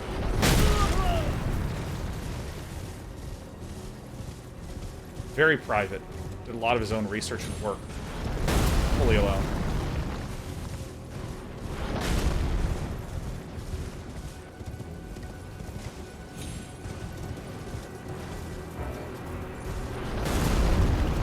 I sometimes wonder what that would be like, you know, to just wake up and be totally lost in your own head, thinking about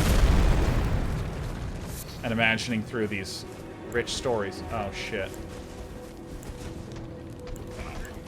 Oh, one of these fucking guys.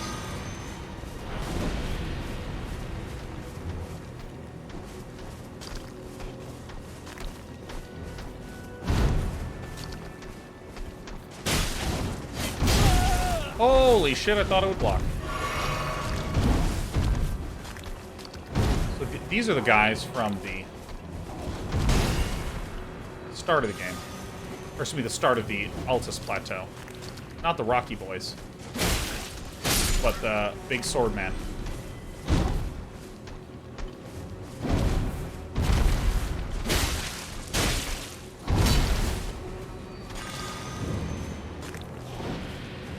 Now I'm with your tree, huh?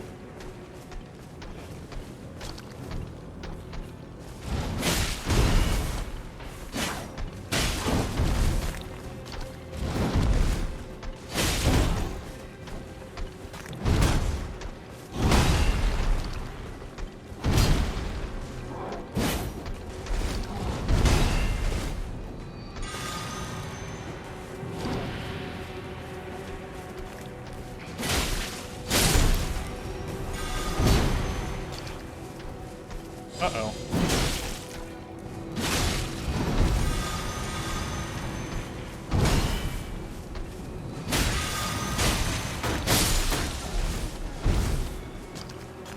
Alright.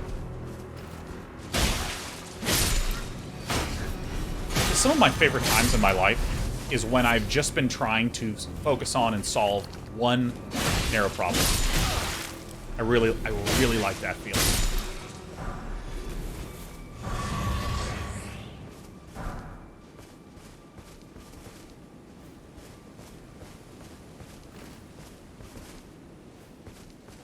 Tree's pretty busted. Twiggy cracked tear. Crimson cracked tear. I need to fiddle with my physique. Oceans. Anyways, yeah, no, I mean... Rollins, as far as I understand, that's pretty much how Eiichiro Oda is with his process with One Piece. Very isolationist and private when producing content with a low public profile. Oh yeah, that shit's cool. I mean, this is actually something that I respect a lot about Valve, which is they just only let their products speak for themselves. I mean, there do exist blog posts. There do exist ways to read comments from Valve developers. Absolutely. But, you know, they don't do...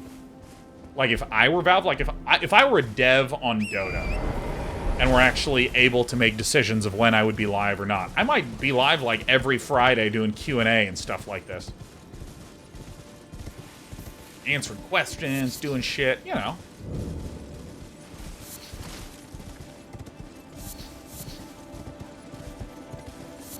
And you know, I obviously am someone that skews on the side of participation and communication. Obviously. As someone who's live 30 hours a week.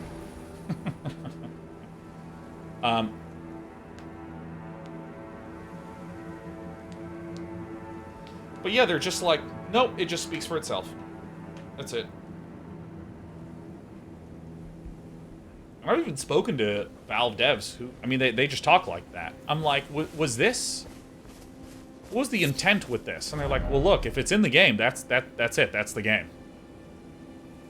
Oh, this is a minor Erd tree. Oh, what's here then? Is the map wrong? Oh, shit. This is interesting. Is this a new Erd tree? I see why my orientation was off.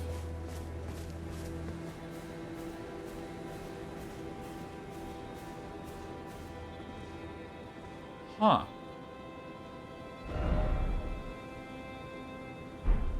This is interesting.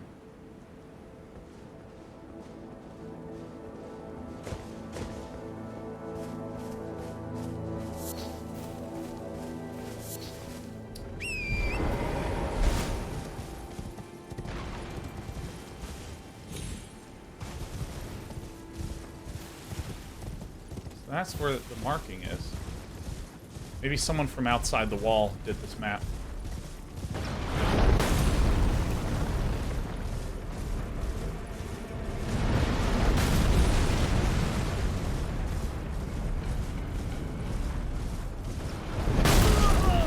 Jesus, scares the shit out of me.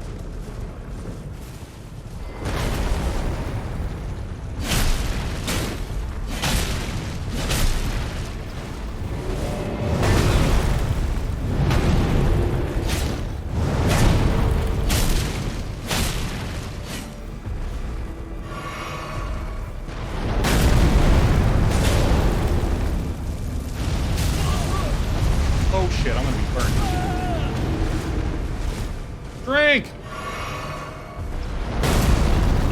You're okay.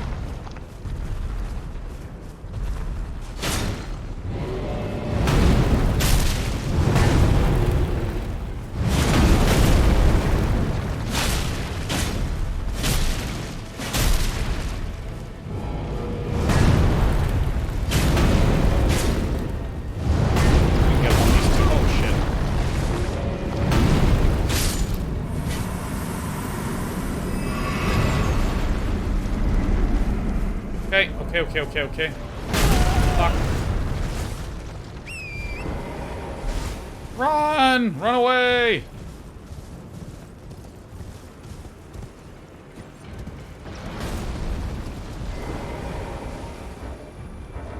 Okay. Oh shit, is that the well? Is that the well? Okay. Cool.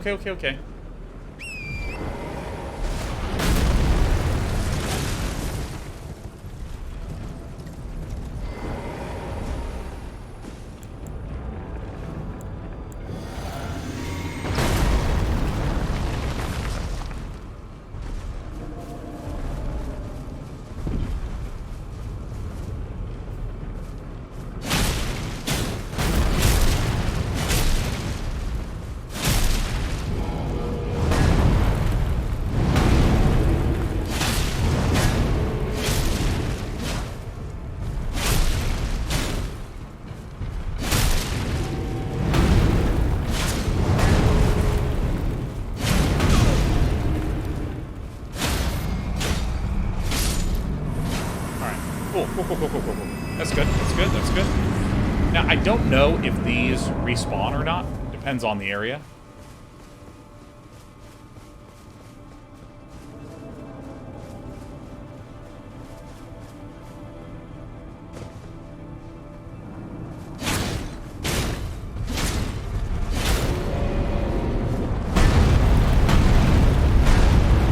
So we can get him to do a swipe move. I always mess up the timing on that roll.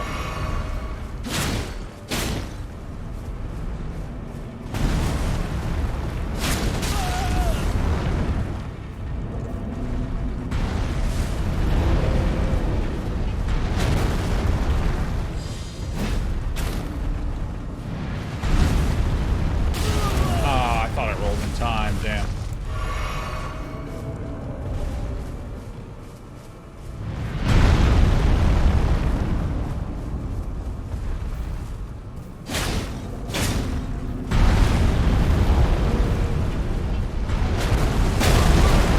Ooh, not the best roll time.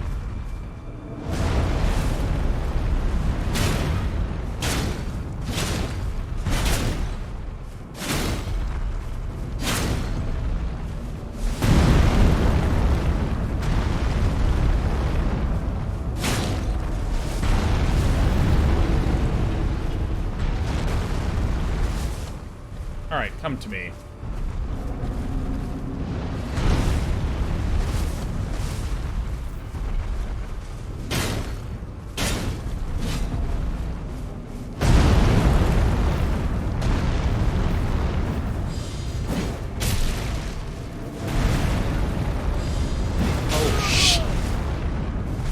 I was just amazed at how much damage this does.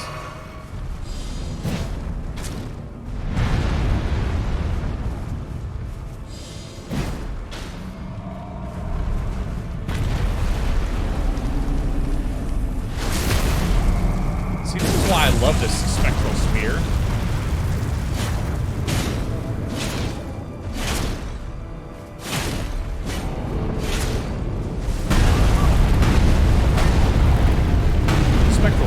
Such a high ability to.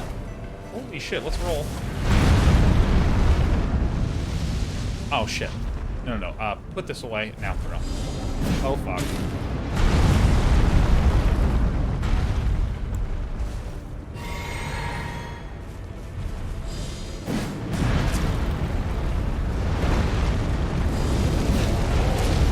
What the fuck is this?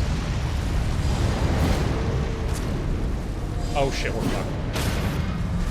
Oh, nice. We're not fucked. We're the best. No, please. Hit him.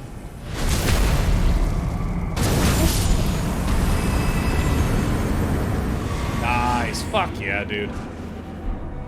Smithing stone 5s. I unfortunately need smithing stone 6s. This face. Scipio says, update. They said yes. Thank you for the sound advice. I feel like a lucky bear.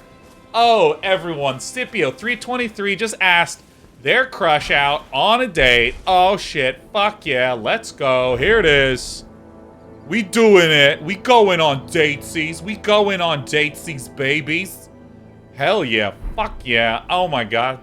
That is about what I am talking. Let me tell you, best advice you can ever get.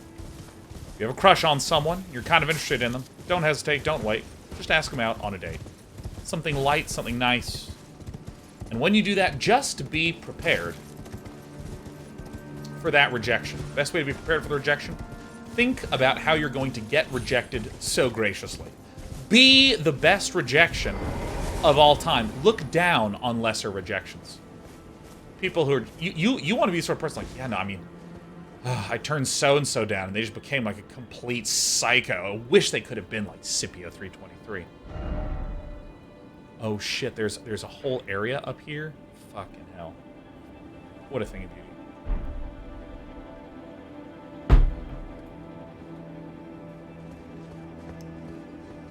I gotta put this...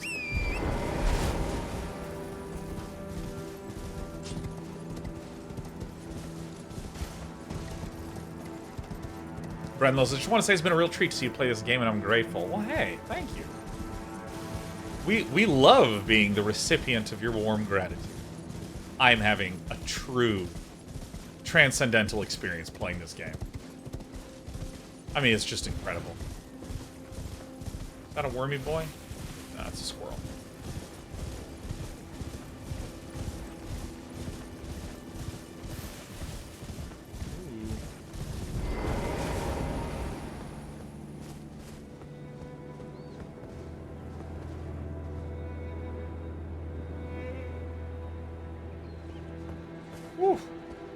Capsule Course is Day 9. Just want to say I've been watching your content since the OG Day 9 dailies. Just completed my first ending. Getting to watch you experience the game alongside my own playthrough has been incredibly fun and relaxing. Really happy to see how much joy you're having exploring this amazing world. Cheers. Oh, you're all so sweet. I'm so...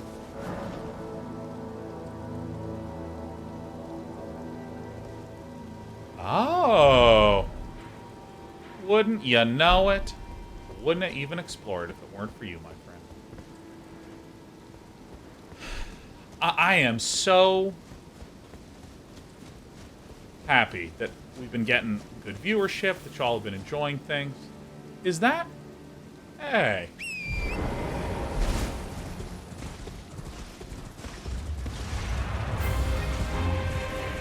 Draconic Tree Sentinel, what are we?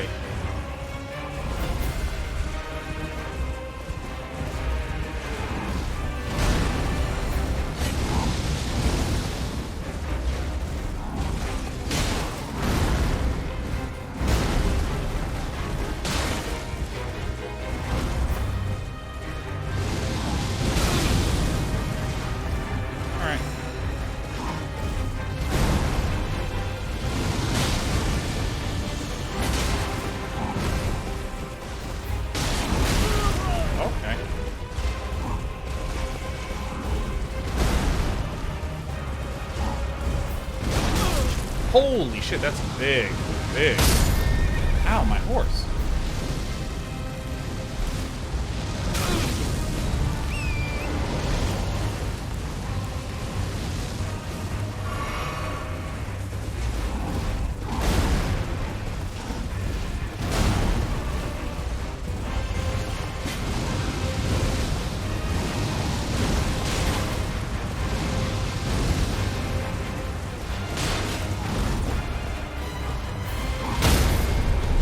Holy shit, my fucking horse again.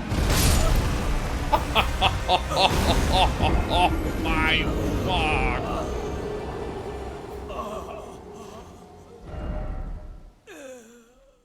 Alright, I think the Stake of Merit is probably where we want to go.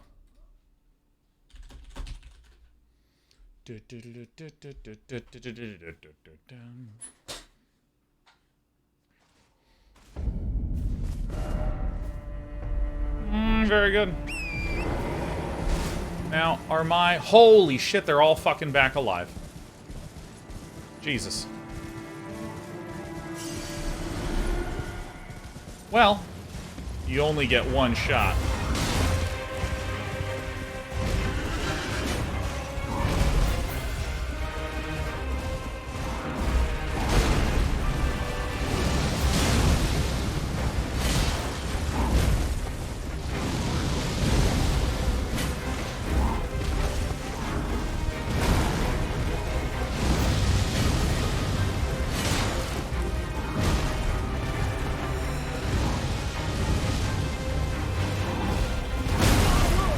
My horse! Dude, this guy nearly one-shots my horse.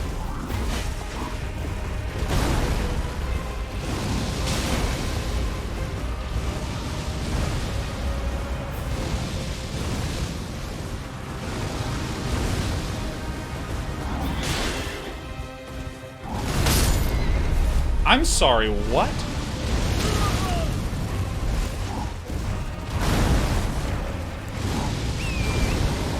Woo! Invincibility frames while loading up the horse.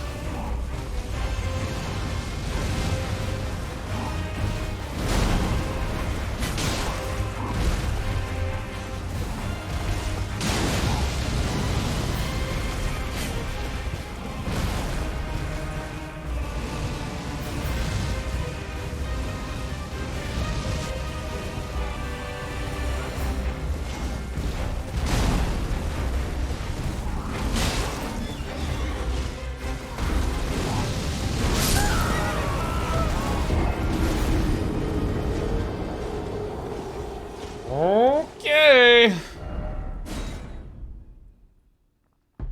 Okay. Okay. You know, I have a different idea.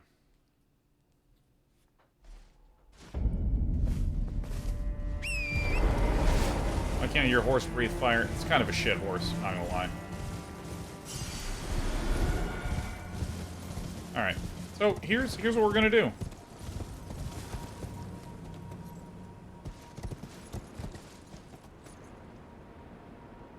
Nope, I'm fighting the horse boss.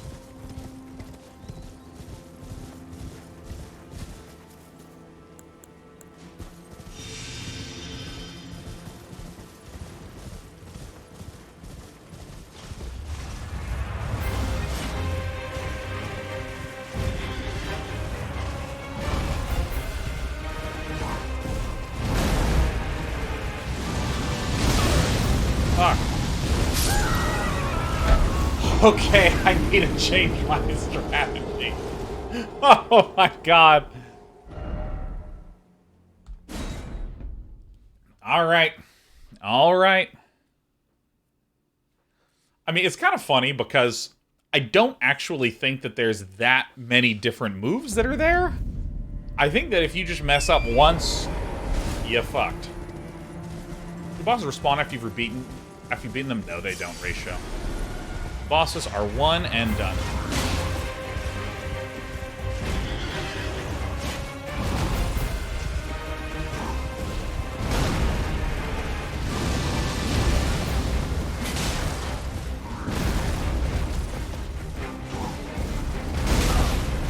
My horse.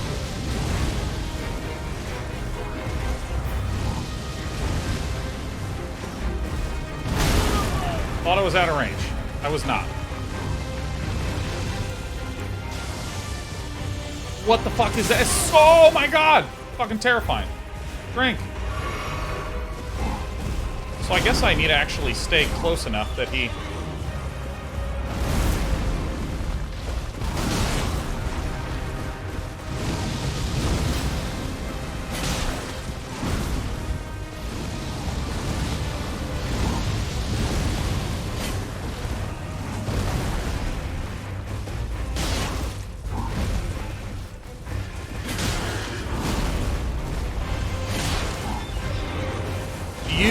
are an absolute jerk. Oh! Oh, turn too early.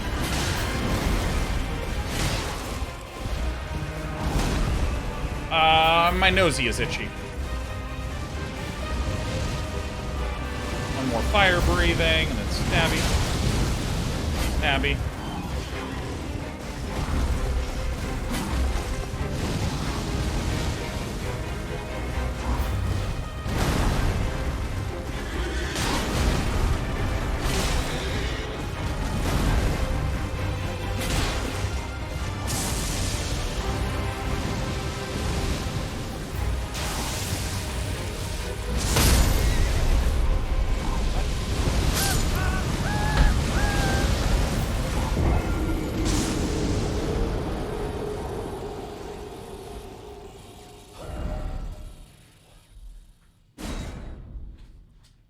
The defense is, why aren't you using spirit summons? I'd need a reason to use spirit summons as opposed to a reason not to use spirit summons.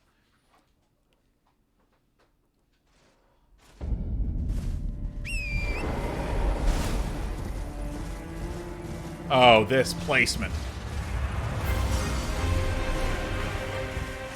Makes this boss easier. I'm having fun. I don't feel a real need to use summons. I just like learning the patterns. Trying to overcome.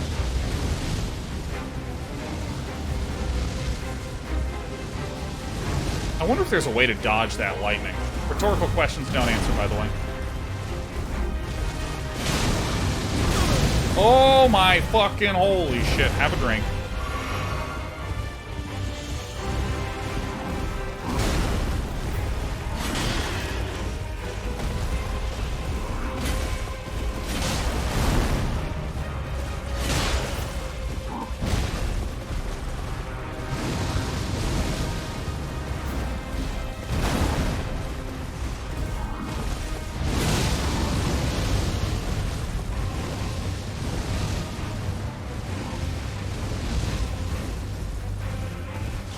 Yeah, I mean, don't defense, when it comes to summons, I think summons are a sweet part of the game. I just, you know, it's kind of like the same reason why I'm a sword and spearer.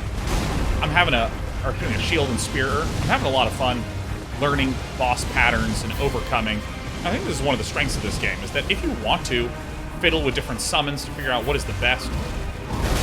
Oh, ow, fuck. For this, ow my god, shit. Get the fuck out of there! Ah! I think it's a lot of fun. But I think that, like, there's a sort of weird...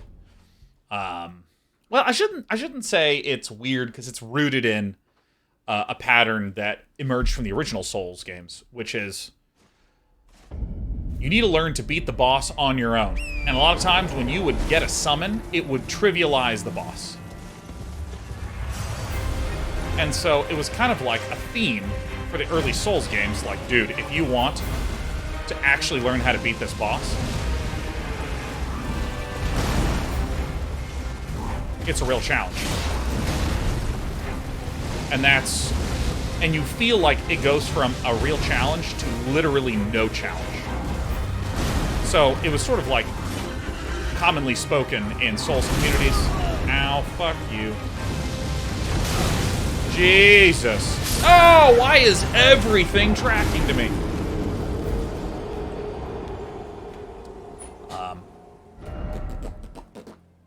Yeah, there was a lot of people that they would, like, summon for a boss, and it would happen so trivially, it became this pattern. People going, well, I didn't really beat him. I summoned so-and-so who just, like, took care of it for me, so, you know, there it is. And And I think this game did a much better job of making it be like, yeah, I mean, if you summon, it'll help, but, I mean, it's still gonna be fucking hard.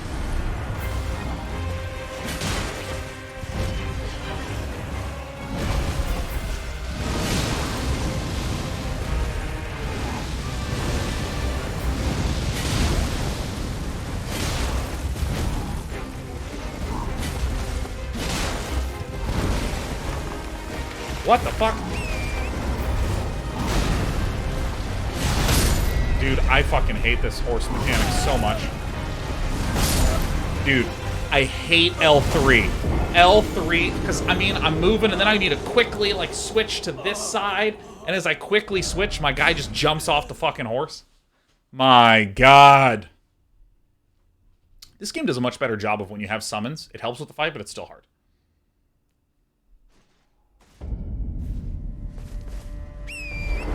And occasionally, you'll have, you know, bullshit scenarios such as the some that are being listed right here. Alright, let's see if we can lower this.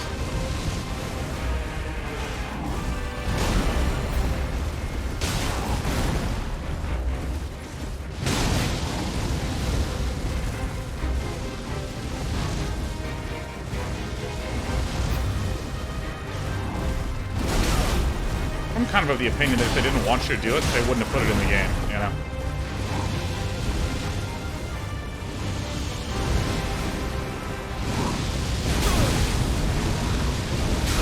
Oh, I see. Those are two different moves.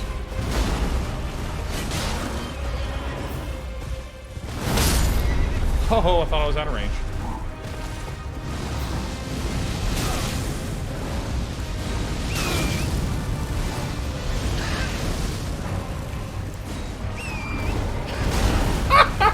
Fuck me! Oh, shit! This is the game. Yeah, I might change the UI UX on that like a little bit, given the option to.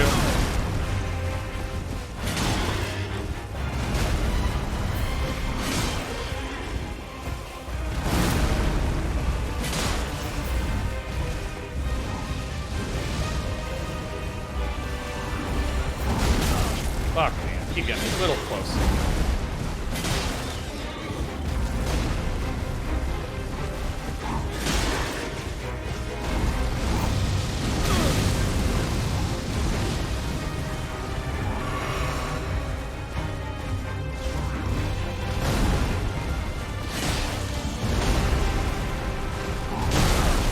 Okay.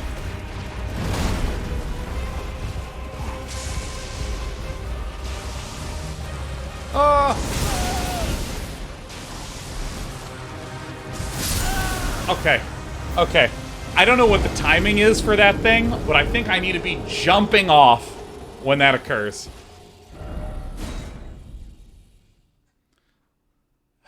Dude, it's so funny. When the when the message comes up, it's like, do you want to use this? And the default option's like, no, I don't want to use this. We have to make sure the player doesn't accidentally spend that completely replenishable resource. There it is.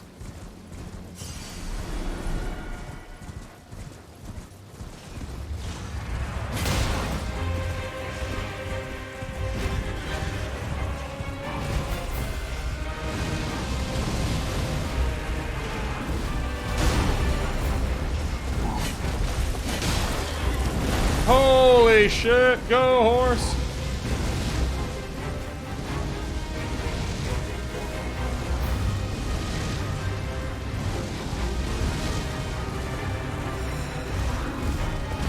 I think he has a limit on how many fireballs he uses. Because if he's doing his normal attacks, I can probably really get in there.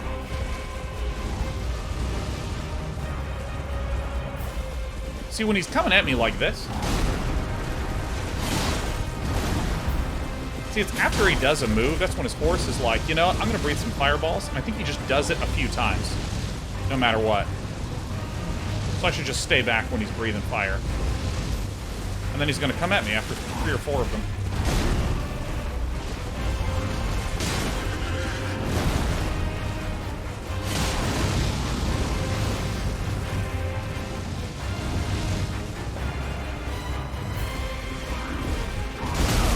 Whoopsies.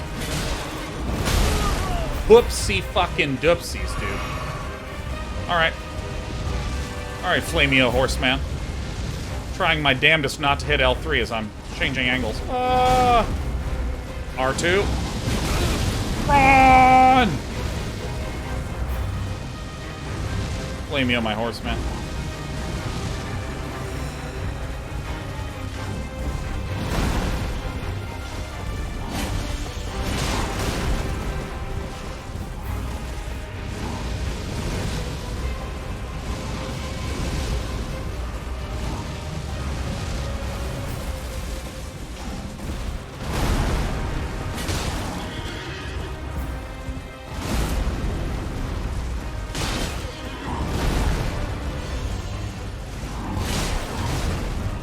Excellent. We're at the point where we can consistently get owned now.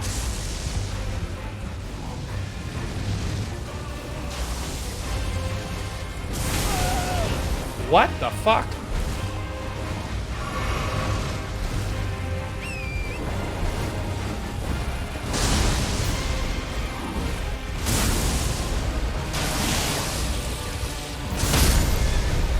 What the fuck?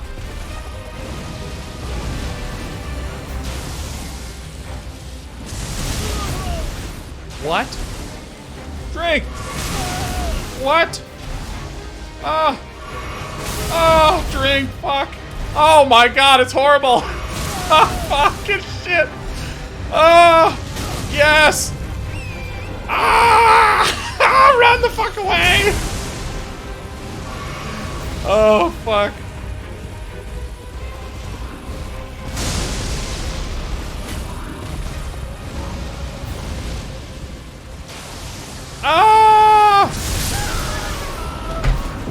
Is it possible to dodge? Is it possible? All right. Oh my god. So you can't dodge that? I don't know. I don't know. All right. I have no idea. I bet it's one of those things that probably feels. Is there any way for you to heal Torrent? Yes, with a yes/no menu. See, I think I have the first half figured out.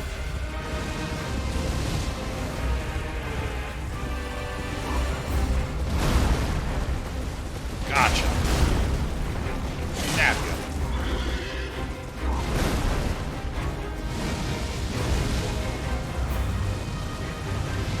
See, look at this. No problem. And stabby, stabby. R2 stabby. Oh.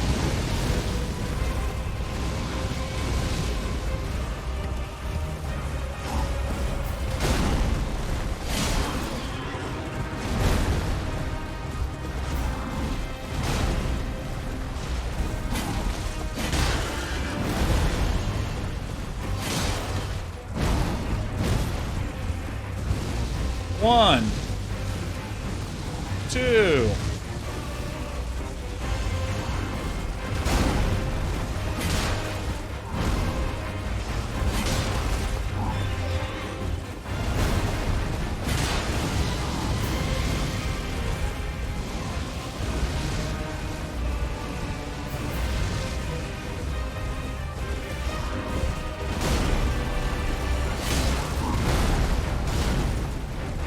I think that's a new move.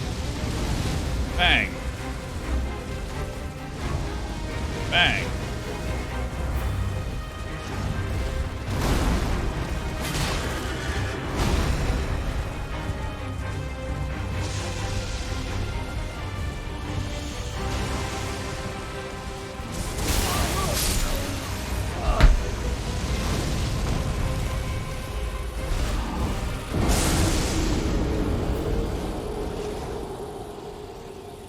Oh my god. I mean, I don't even realize. Okay. I mean, well, let's go to item crafting. Magic damage negation.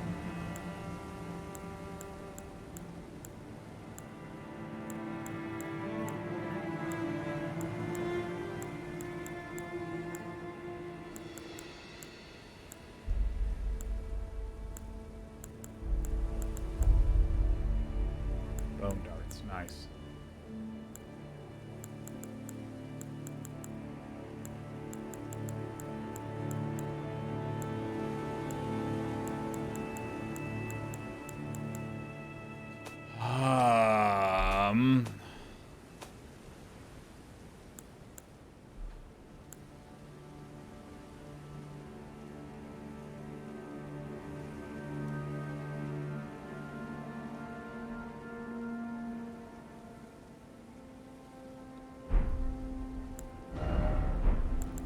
Is there lightning damage in this game? Fire, lightning. Lightning! What do you know? Mamma mia! Right. Unequip this. Unequip this.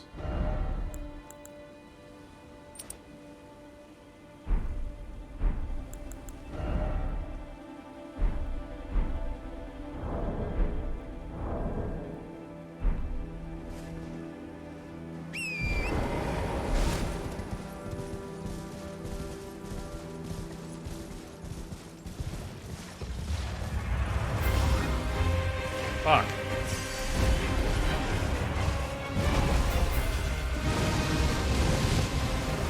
I literally have no idea how to avoid that attack. But if I can do it once... It appears to be rollable.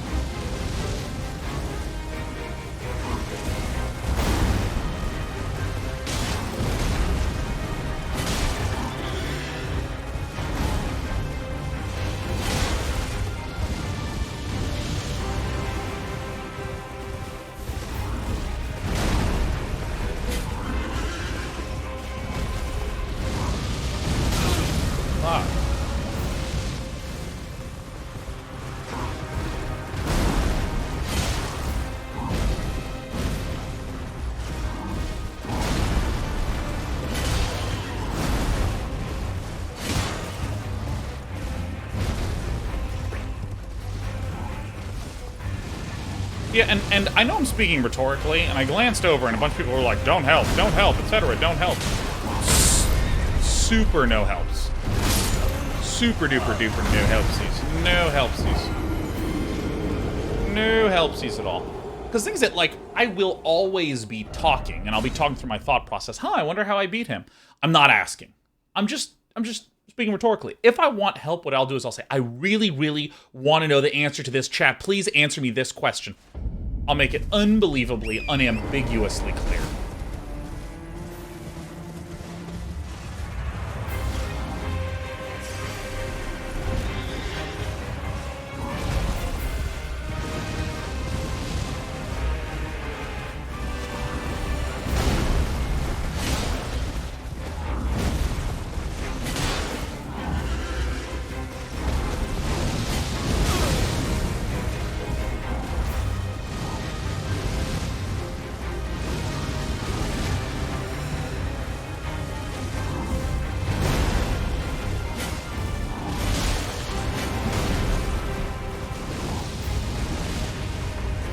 That, like, we have the ability to mostly get through the first half unscathed.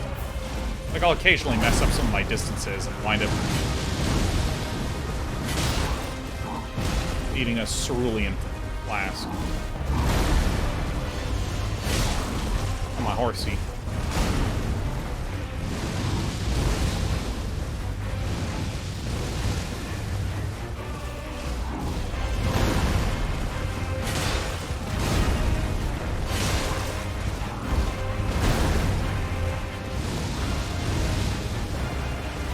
I can't believe this game has horse fighting that's not rubbish. It's actually pretty sweet, if I may say so. I did not like it at first.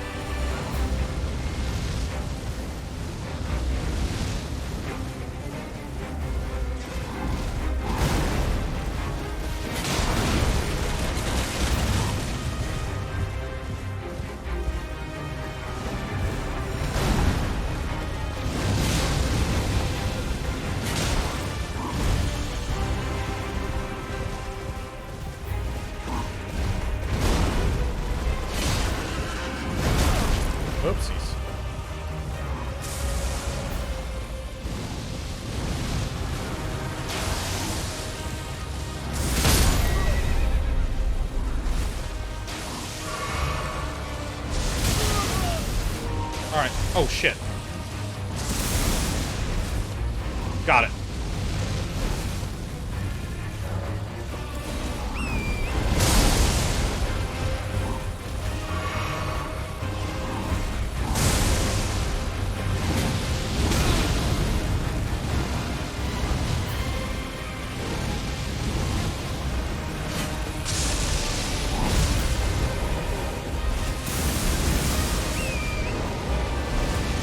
Fuck me.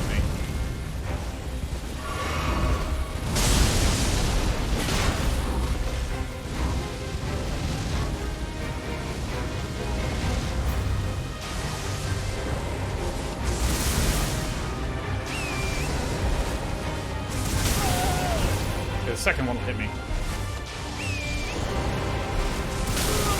Alright, so I don't actually know. Okay. So, here is, for example, a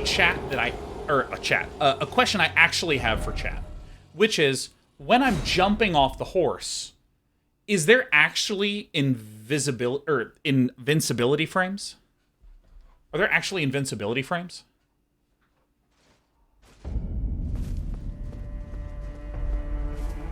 Alright, so the fact that there is no clear answer, I feel like, is the answer.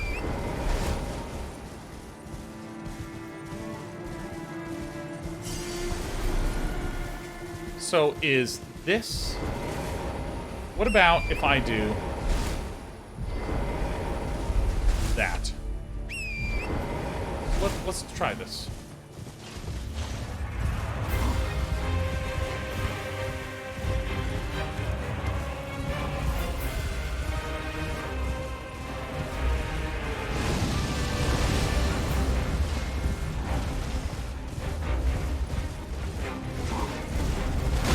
Okay, so it seems like when standing, yes. When jumping, no. Alright, so let's try some stuff. Alright.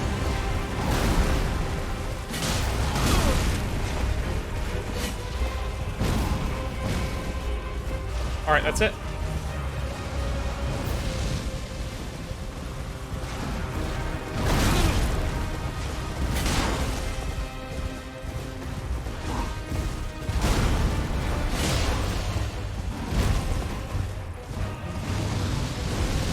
So there is a question from Pawn. It says, I have a question. Any good books on the principles of game design that you can recommend? I'm teaching a class for high school, and I have the ideas, but still need some concepts.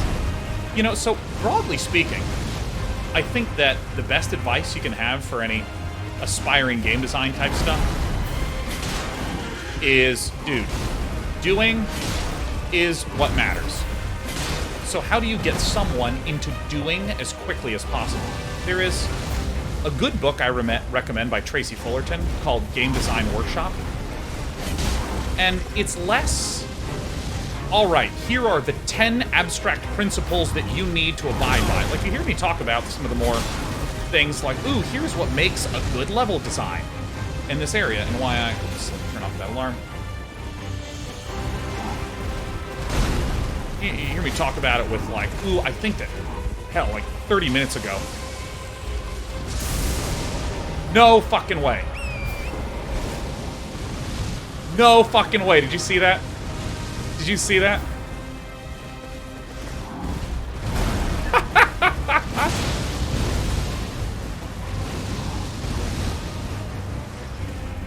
All right. You heard me talking 30 minutes ago. Ooh, I think this is why you probably can't have tons of excessive leveling in this game, and why I think that would mess it up. Like, that's a much higher level sentiment.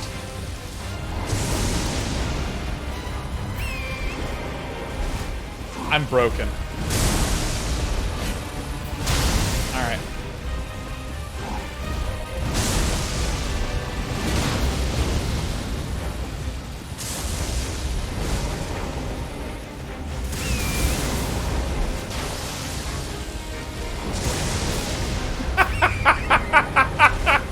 Miyazaki! Fuck yeah, dude, I'm the fucking best player here. You're all just jealous that you're not as good as I am at this game. I mean, I can feel it. I can already feel it.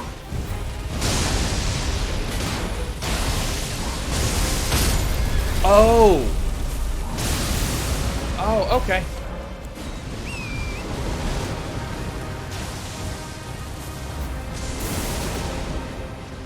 I don't even know what the fuck I'm supposed to be thinking. I'll finish answering this in a sec, Pawn. I'm too busy absolutely out-gamering the Draconic Tree Sentinel. Oh, whoops.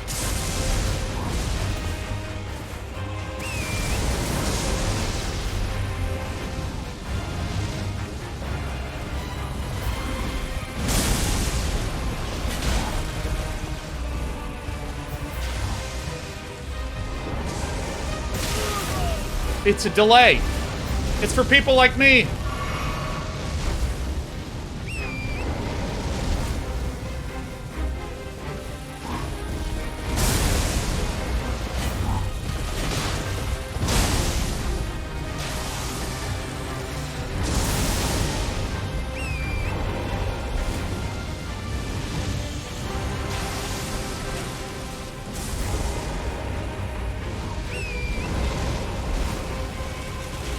I don't know what that is, but this is the game.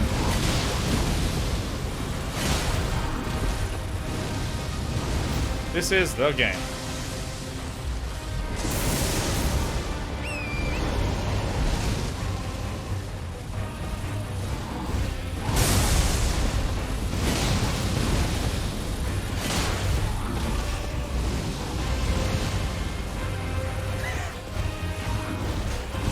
I might die because I just fucking want to laugh.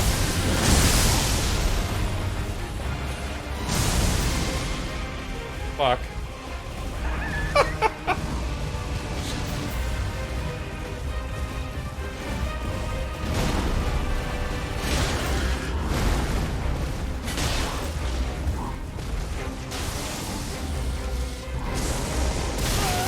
Alright.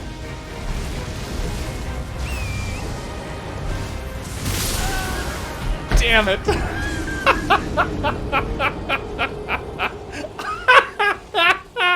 Fuck me. Oh shit, that's so funny. Alright, no, this is good. This is good. I'm just like fucking getting on the horse and getting off the horse and getting on the horse and getting off the horse.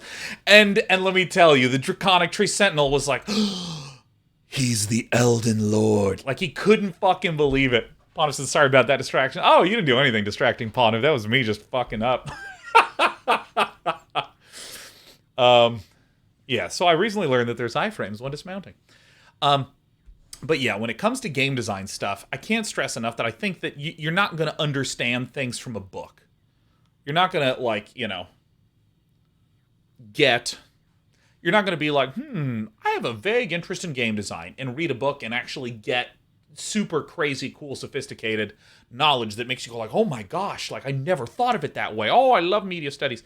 Really, you want to get someone who's making a game as quickly as possible. And when I say as quickly as possible, I mean like get all the board games in your house, pull out some pieces from this, some pieces from this, get out a piece of paper, draw a board, and make a game, and start playing like within half an hour. Like get into it. Because what game design is really about is it's about getting used to the actual act of doing it and learning what problems that you're trying to solve and how you might actually fix those problems. I remember I was talking recently to someone about, like, you know, level design. And they were like, where do I go to read about level design? And I was talking about, like, well, what happens is, let's say that you played the Dark Souls games and you were like, oh my god, I want to make a Souls-style game. But instead of it being about combat, I want it to be about movement. I want it to be like 3D with double jumping and air dashing and stuff, but I want that sort of gnarled, intertwined level design of Bloodborne and Dark Souls and so on. The basic process that you would go through is you might fiddle with building the levels and encounter some issues just by yourself playing. Like, wow, I need a lot more space. I can't quite have the tight, contained, claustrophobic corridors that you would have in something like The Depths or Sen's Fortress. I need to actually have big, wide open spaces. But if I have big, wide open spaces, I worry that people will get lost a little bit, right? So you design a level, and the important thing is that as you're designing a level, you're thinking of what are the rules that I'm What are the patterns and the rules and the principles that I'm discovering as I'm making my little level? And these are really not sophisticated things, right? These might be things like you want the outer parts of the level high up and the inner parts of the levels low down. This gives good visibility. And even if you break up the area, you still need this high and low thing, and there you go. Or,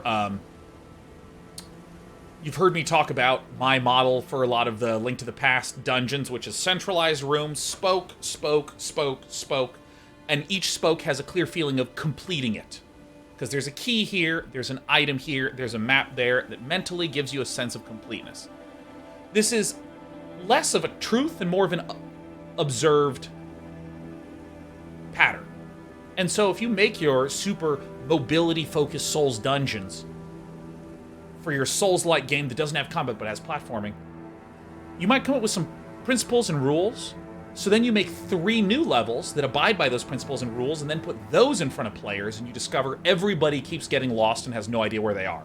Shit, it looks like there's issues with your levels. But more so than there's issues with your levels, there's issues with the principles that you use to come up with levels. Because that's really what you're trying to get comfortable with, is what are the principles that can generate lots and lots and lots and lots and lots of levels.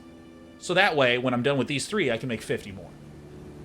And everything I'm describing is a person who is discovering the specific principles for their specific game, a Metroidvania, a 3D Metroidvania that has lots of movement mechanics and not many combat mechanics, right? That's a really narrow problem. For instance, I mean, like, I play a lot of card games, a lot of strategy games. I'm obviously spending a lot of time talking about Metroidvanias because we're playing one that has a lot of elements of that, and also I personally adore that genre. If you asked me for what are good design elements in first-person shooters, I'd be like, I don't fucking know. You know, it's kind of like if you have a painter that's focused on painting and has a lot of understanding of the nuance of how oils mix in various conditions on a dry canvas or a wet canvas, versus someone that works in stained glass.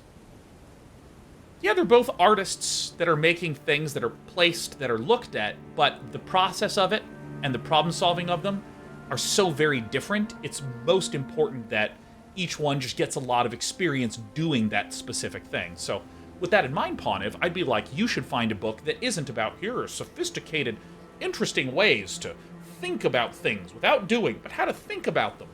No, you want to have people doing. And I mean, literally, right, my monitor, I don't have monitor stands. I have my favorite books that I use as monitor stands, and one of them right here is Game Design Workshop by Tracy Fullerton. It's the book that I had my first ever game courses were taught using it by Tracy Fullerton, of all people. The vanity. Can you imagine that? But it's very much so about, like, how are you going to actually start making stuff right away? And the exercises are like, hey, here's an exercise of something that I think that you should do. And, you know, like, one of the very first exercises that's in that book is, hey, here's a game called Up the River. You're going to do a variation of Up the River. Make a game that's 80% the same as Up the River with your own different rules on it. And notice, Pawniv, that this kind of exercise is about doing. It's not about being some sophisticated, thinky person who can write about design really grandly. Like, I mean, I say this often on this channel, but I don't say it often enough. The designers and developers who work on these games know 1,000 times more and with more sophistication than any of the garbage that I talk about here. It's fun to talk about design. I like doing it. We do it a lot here. But, you know, to say that the devs don't know the things that I, Day 9, am talking about, just so. It's because I think about things on another level. My brain's so fucking huge. Like, if you want to tell me you think my brain is huge, I will listen to you, because I'm as insecure as the next person. But, if someone was like, Sean, concretely, I want to begin making games, what should I do? You want to start, as often as possible, getting in that loop of I made something, I had a good sense of it, I put it in front of people, and I saw that there were problems.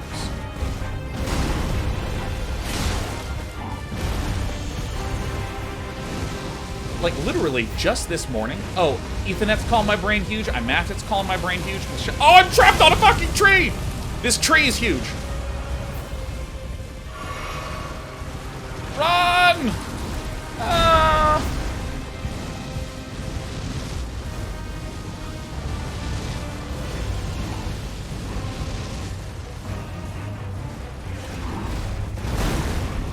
You want to, as quickly possible, get in that loop.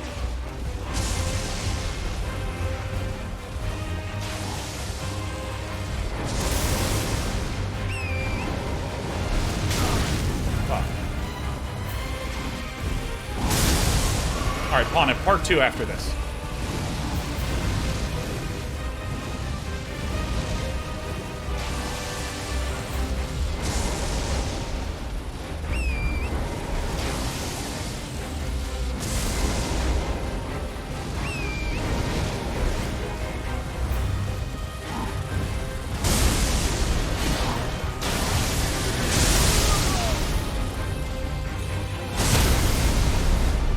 My fucking horse.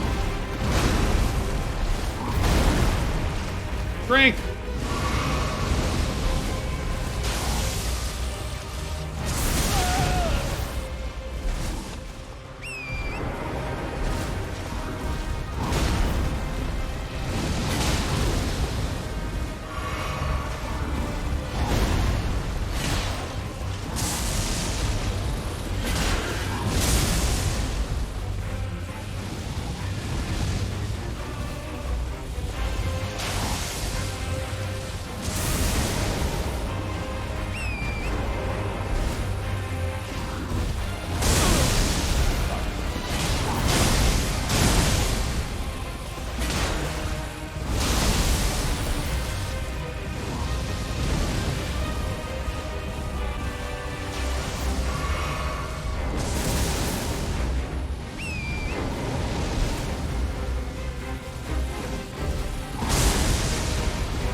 Scared the shit out of me. Fuck me, it scared the shit out of me now. Okay. Okay.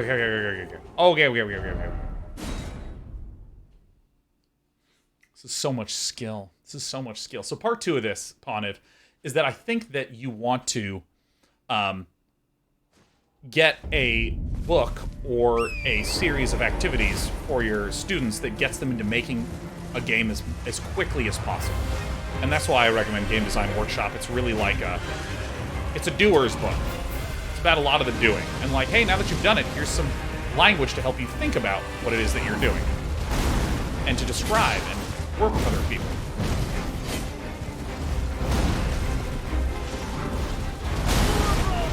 My horse. Oh, my horse.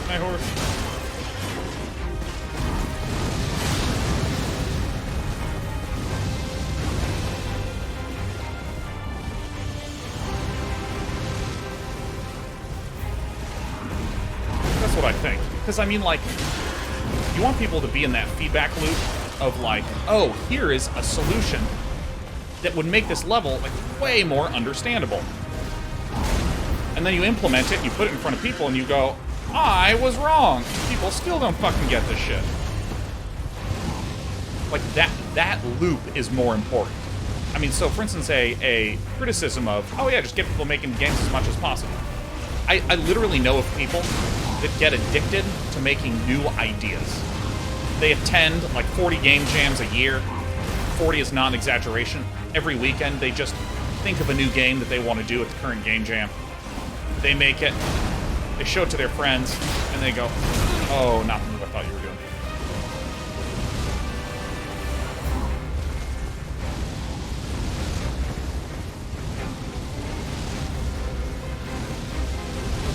And they never actually get anything done that involves this iteration loop that I talked about.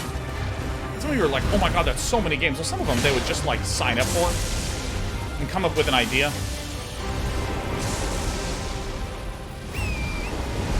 Work on it for 2-3 hours and go, I'm going to take the weekend off. I'm good.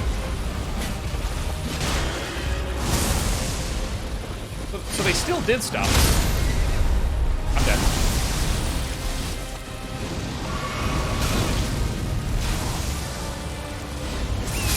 Shit.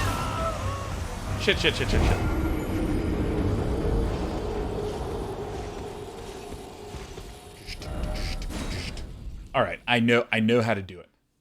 I know how to do it. It's just really hard. Menued? No, I mean that was me. That was me. I need to do the whistle and do it quickly. All right, let's go, Torrent. Torrent's just like, please, no more. Uh-oh.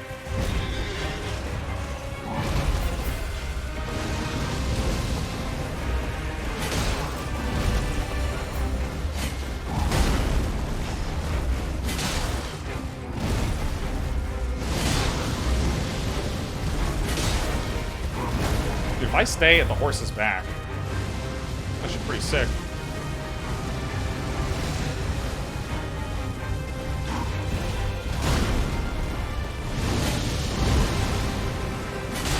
Gotcha.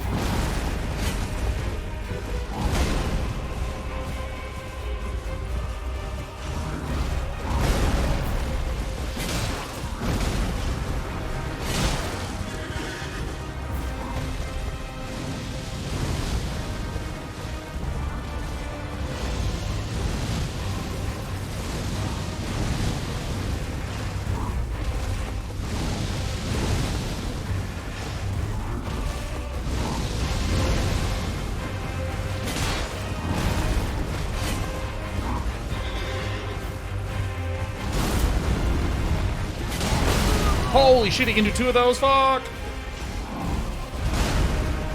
To the horse's bum.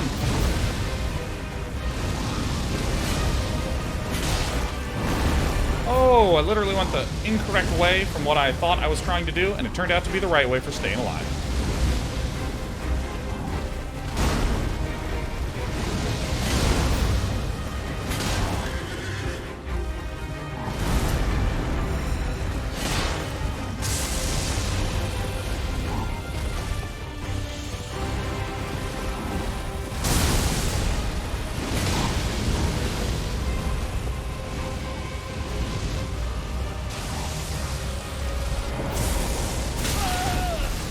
Oh, shit.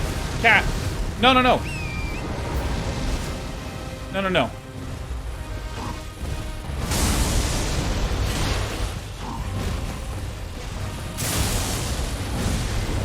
Oh, shit.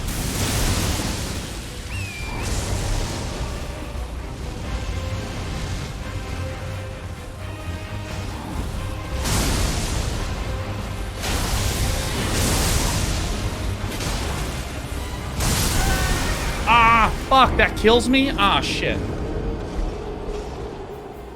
Ah, fuck. Shit, fuck. I thought I was gonna be okay. I thought I could get in some more stabs.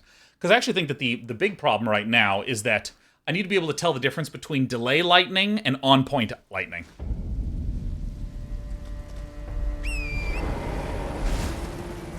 Actually, we might be able to just... Oh, no. Hey, get out of here. Get out of here, man. Hey. Ah, fuck.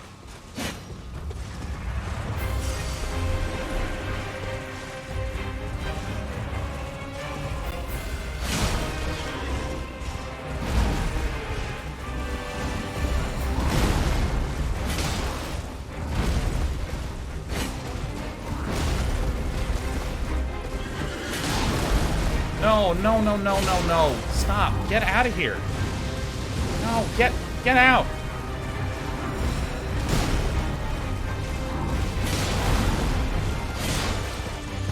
Dude, I love this cat, but, like, she really needs to learn when I'm in a boss fight. It's one of her biggest weak points as a cat.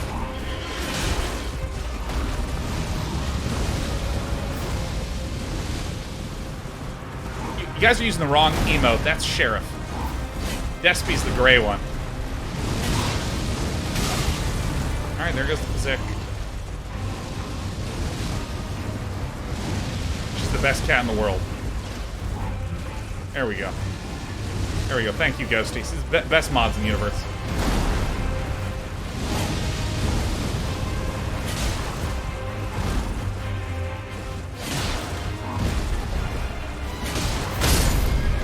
fuck.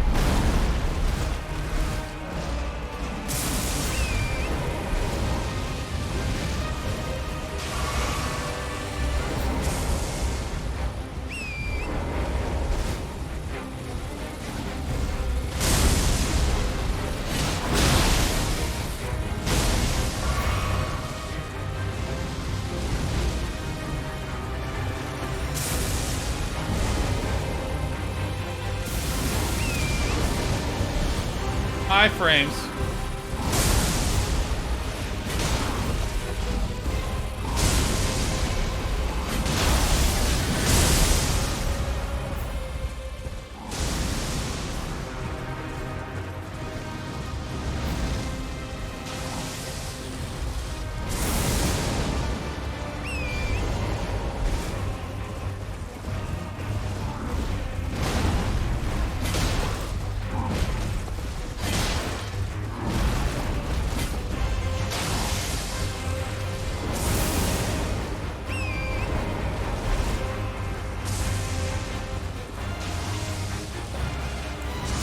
Oh, fuck. My brain melted. Shit, fuck, shit, fuck, shit, fuck. I needed to press in. Instead, I just did the whistle again.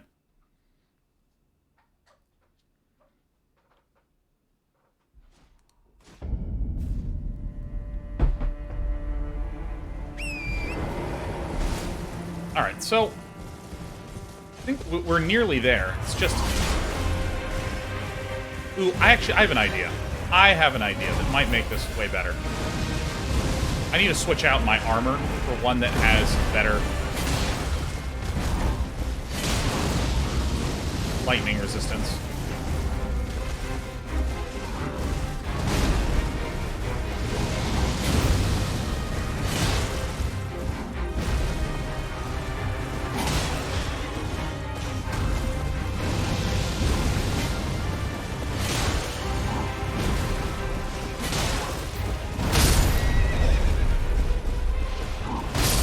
Dude, if you get knocked off your horse, you just gotta sit there. Hey, yay. Alright. Yeah, if you get knocked down, there's no rolling, you just are down.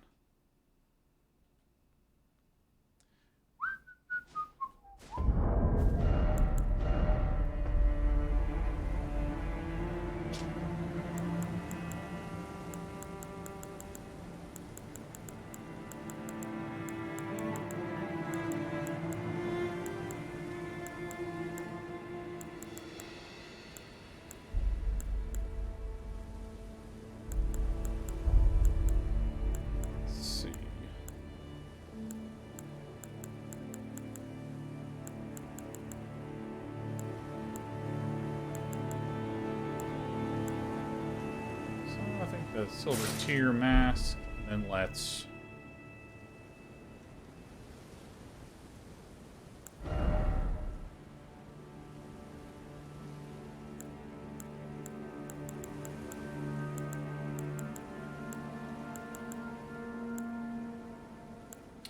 Oh my god, do we have a raid?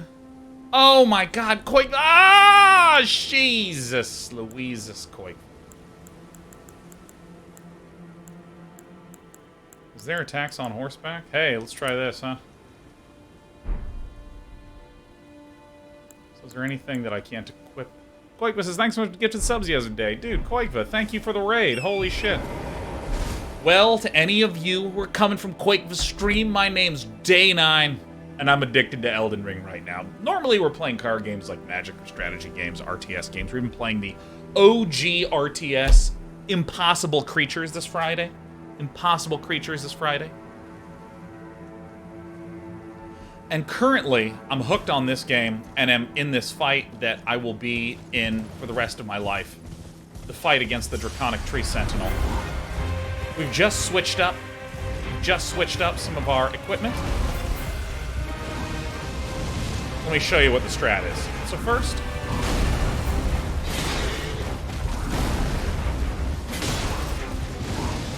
so the thing I'm really worried about in this fight is lightning resistance. You're probably like, why? Oh my god, why?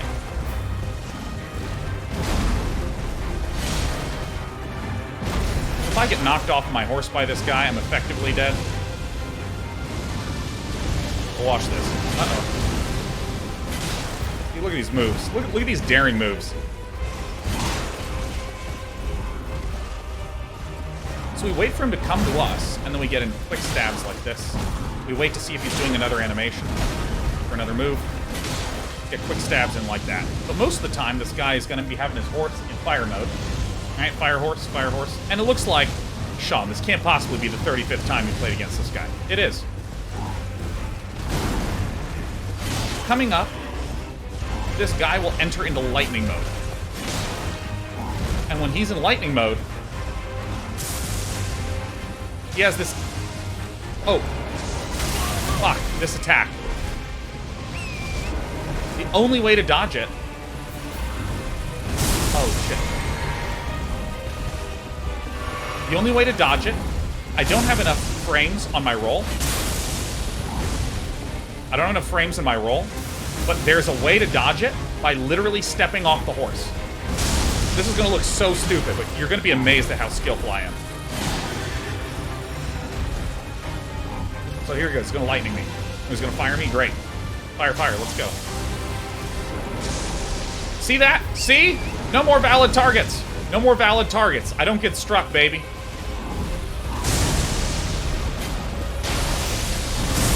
Ah! Ah!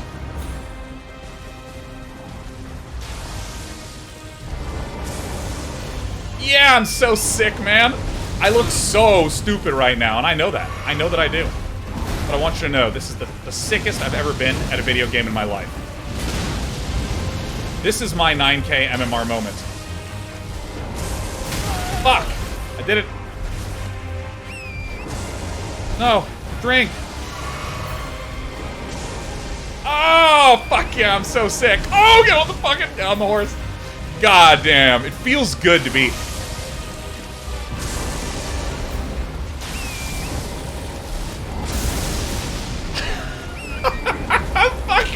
I'm so sick.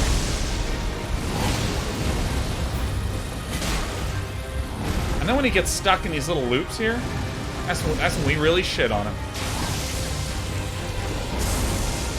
Fuck you, you fucking delayed attack bastard! Fucking shit. Fuck, it's impossible. Literally, I get two-shot. Fuck. God. Alright, Steak America, let's go. My lips are sweating. I'm trying to focus so hard. This is the hardest thing I've ever done. This is the game. You might think, is this a bug? No, this is actually intended. This is intended behavior, and I'm succeeding in an intendedly successful fashion.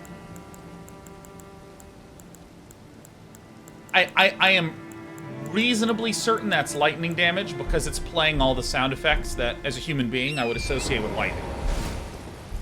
But I'm not 100% positive, not gonna lie. The Koikva's been kindly sending human beings in our direction last few weeks. So thank you very much, Koikva. The Koikva's streaming in the morning for me, so there's like no time in which I can raid back.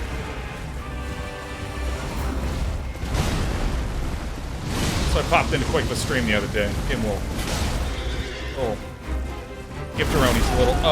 Oh, my horse. My horse. Ah! Ah! God damn it! Stab.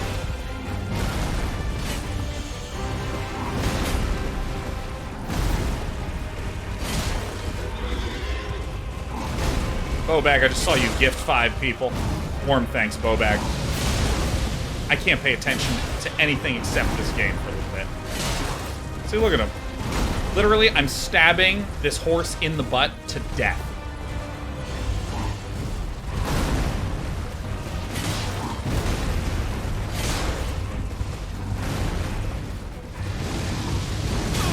Oh! Oh! Jesus. Horse combat. Alright, I have to set my feet flat on the ground, because this requires incredible core strength as a gamer just to be able to do this. Oh my god, I'm so fucking bad. Look at the damage. Did you see how deftly and quickly I was able to manipulate that. Look at the interface is no match for me. Alright, hold on. Oh, fucking shit. Oh my god, invincibility frames when getting off and on the horse. Taking a drink.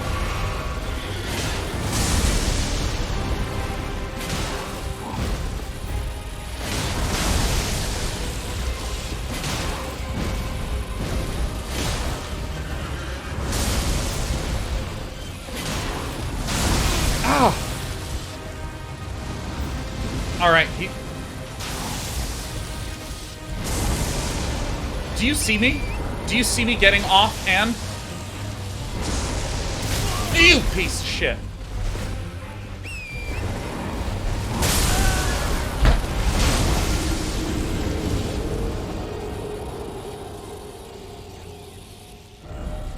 Let me get on the Stake America. This is a tough game. This is a tough game, but I'm getting better and better over time. Venatio Decora says you got cocky. I love the idea that I would be getting on and off the horse, and I'd be like, I'm so good. Like, watch this. Pretty sick, right? I just can't fend off all my millions of fans when I get on and off the horse. Invincibly.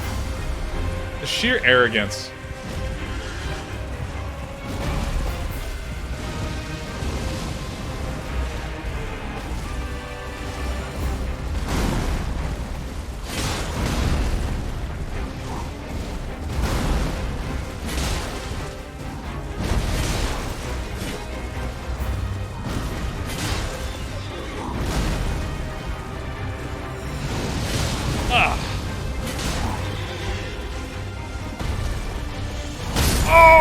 My god, that attack is so fucking fast! Get on the horse! Jesus Christ, I hate that shit. Okay. Okay. Let me explain something to you, gamers. Let me explain something to you. If your horse dies, aka you get knocked off the horse, when you hit the button to get back on the horse, the game brings up a UI element that says, are you sure you want to resummon this horse? And the default option is on no. The default option is on no. So that's why it was on no. And the thing is that I hit yes as fast as I could. So fast that Davi D.O. couldn't even see it.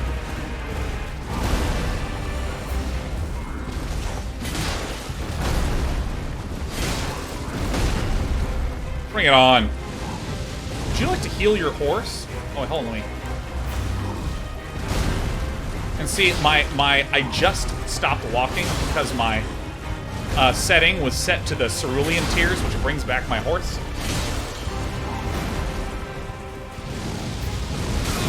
Fuck.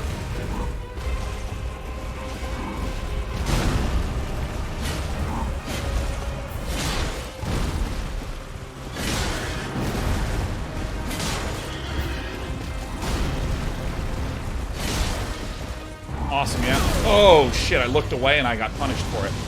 I'm never looking at you again. It's bad luck.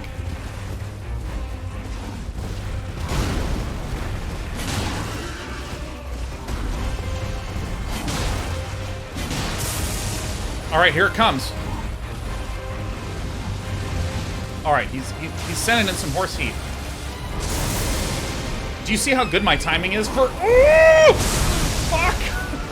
Shit! See how good my timing is for dodging? And if that happens, so be it. It's impossible if he does it twice. Fuck. I mean, that's so hard. See, that Snipe says, on a scale of 1 to soaked, how sweaty are your hands right now? None at all. I have dry fingers. Lightning is tough to dodge. It is, because he has his little delay. Ugh.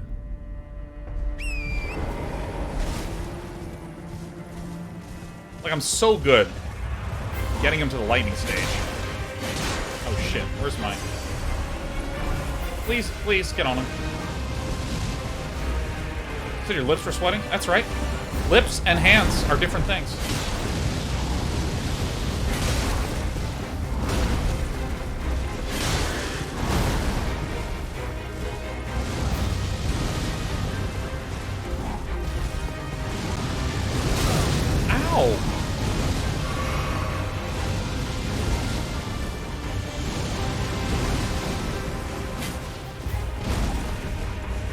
stay close to him no matter what.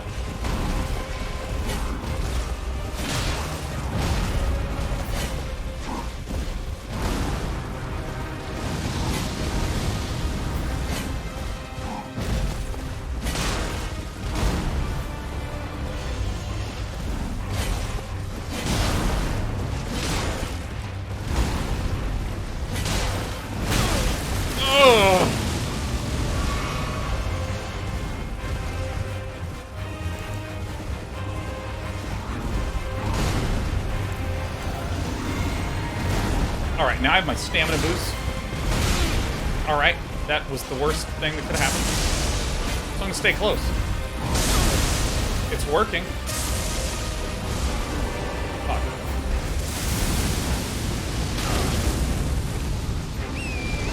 There we go, there's my friends. Are we fucking kidding me?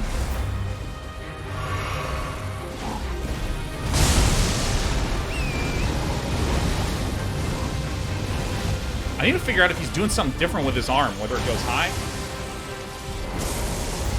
Yeah, so I think it's when it gets low. It's bang, hit. I think that's what it is. See? See how good I am?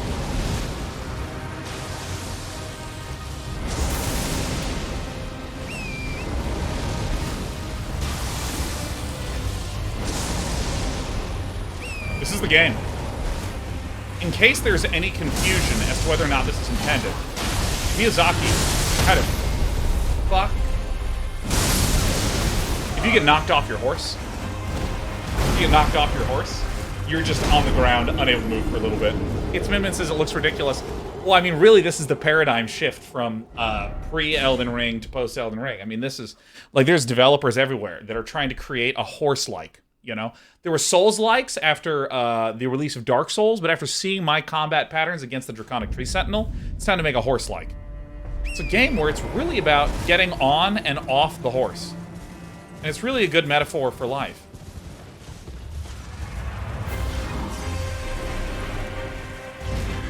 Alright, let's do this shit again. Flame.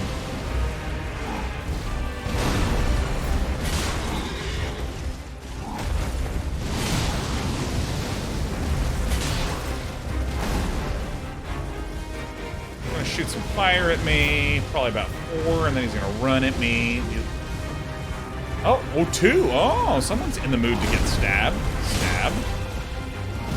And I hit like this, and I hit like this. Whoa!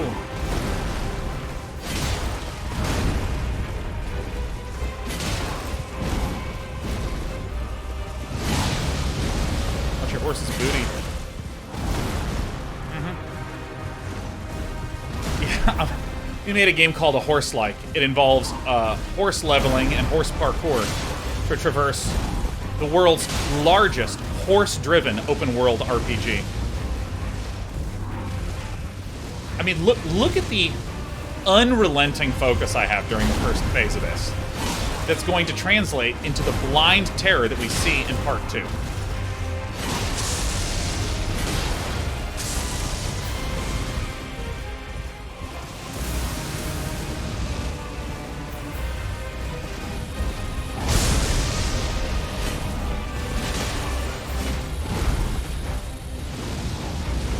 Alright, so we want to have him stay kind of close. What the fuck?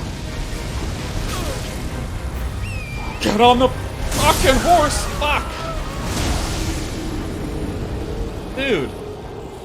I can't tell the difference between him holding his hand up and shooting, and him holding his hand up and kind of like, ugh.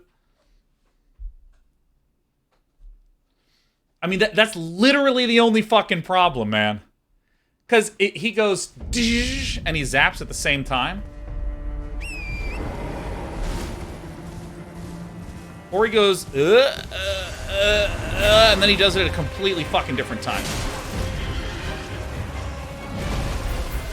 Stab the horse. I've stabbed this horse so many fucking times.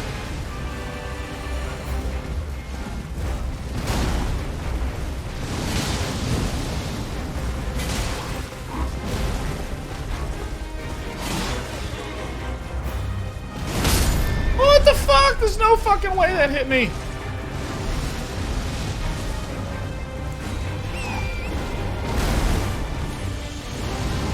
you see that fucking menu pop up? Fucking menu.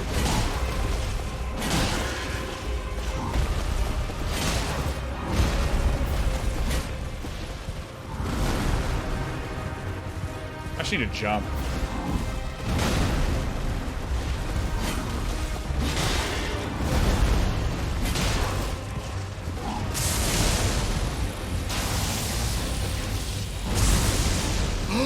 What? I just avoided it by moving? Just literally by moving.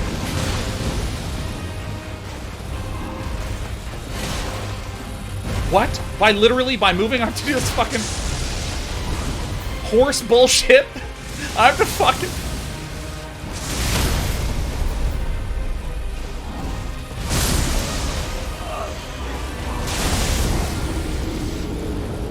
I think that might have been just an incidental experience of mine.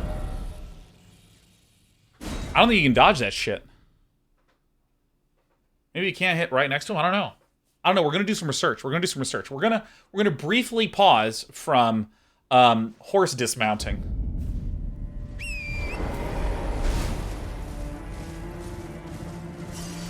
All right.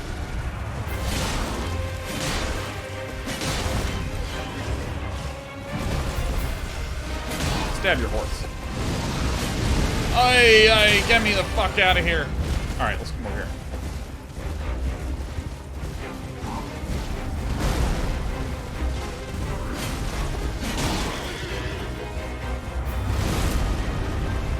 That's the one that killed my horse last time. Whoa. Whoa. Look at me. I'm like, this horse boss it's a nothing issue for me at this point in time. Phase 1, I mean, I'm even getting arrogant because it's so easy. I've never actually met a horse-driven piece of content I found more relaxing than the first phase.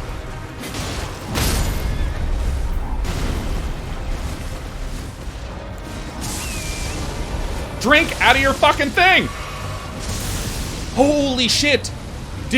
Holy shit, I dodged it again!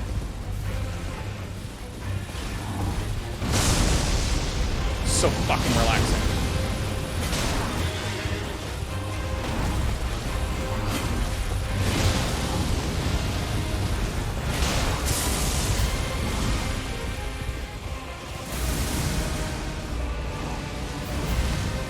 Staying on this horse forever.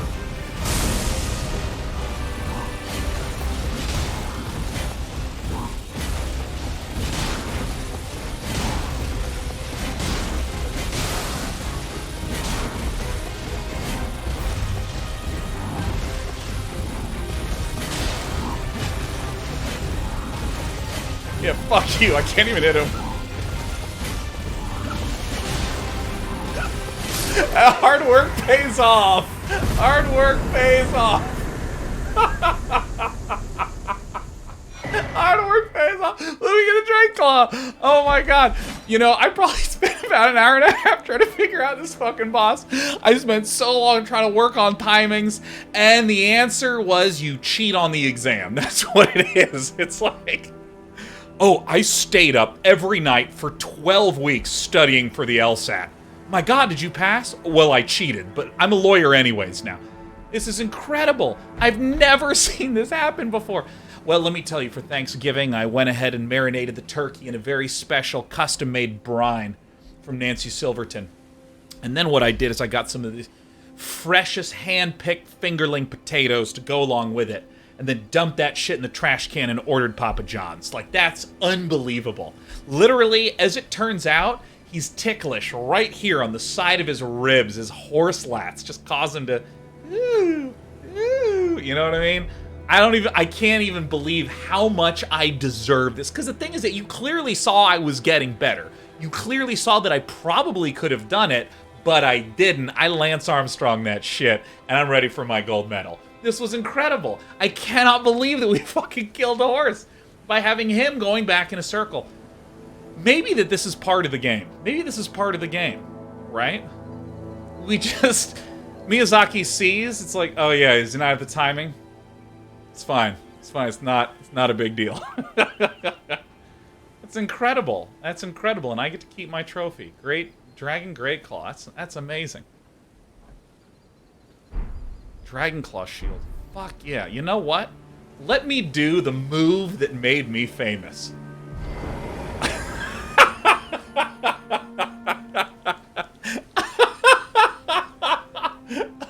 Oh my god, hold on.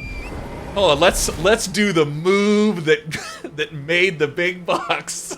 There it is. Dismount. Hey, Mockball gives us 10 subs. God, Mockball, I know it's because, it must have been because I used my signature move. Oh, dismount. Invincibility frames dismount. Oh my god. Anytime any of you, okay, this is a request for all time. Anytime any of you dramatically avoid damage by dismounting from the horse, send me that clip. Send me that clip. Are you kidding me? Because I feel like that's our thing. That's who we are. Oh, now, for any of you who are joining us from Quake the stream, let me show you a little bit of the accoutrement that we were wearing before. Let's go ahead and get our strength talisman, and then we need this other thing that boosts our strength as well. Yeah, so here's our shield. Here's what we were wearing before. Oh my god, look at this. Here's my dismount subs are coming in. This is perfect. Orcus GG with the 10 subs. Pawniv coming in with the 5 subs. Viticus coming in with the 5 subs. Oh yeah, Seawolf87 with the 5 subs. My dismount subs. My dismount subs. Oh, this shield is hot plasma. Look at this shit. Look at this.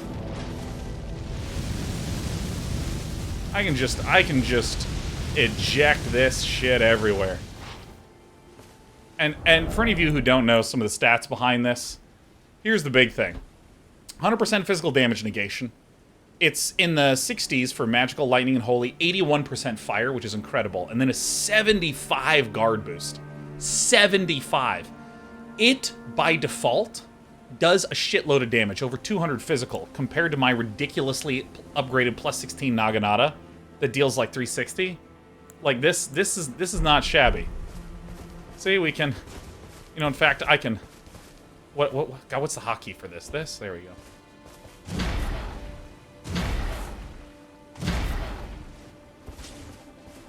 Oh, shit, that's so funny.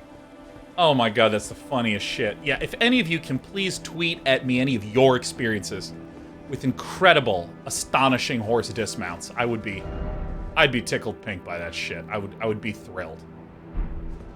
Oh my god. Is it possible to equip 2 shields?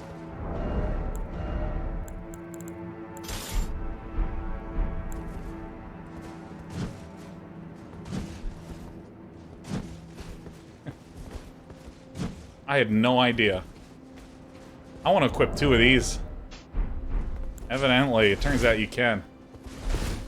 Shield run. Oh yeah, Captain America mode where you're just beating people with a shield. Oh, that's a good one right there. Oh my god, that is just the funniest shit I've ever seen. Oh. Cirky Tandwich says, now that he's dead, I think I know why the dismount dodge was so inconsistent. The lightning attack, once triggered, sets a window to spawn the lightning bolt on your hitbox. But during iframes, it doesn't seem to be able to spawn, so on times you dismounted too early, the lightning bolt was spawning in late or not at all. Fighting this boss on foot, I never experienced any of the delayed lightning because I was blocking it with a shield. Okay, first of all, I appreciate everything, except that last little phrase, oh, I never really experienced it because I just blocked it with a shield. Okay, I didn't think to fucking ever do that, so you don't need to rub it in my face. I won in a legitimate fashion. I'm the dismount king, okay? I think that the right way to do it is to get on and get off the horse at just the right time, the way that Miyazaki fucking intended it to be. Don't give me this bullshit about an easy mode holding up your shield. I'm so mad I need to go to the bathroom. We're gonna go to the bathroom. It's gonna take us 3 minutes because I need to just wait for my blood pressure to go down. Stay here, stay here.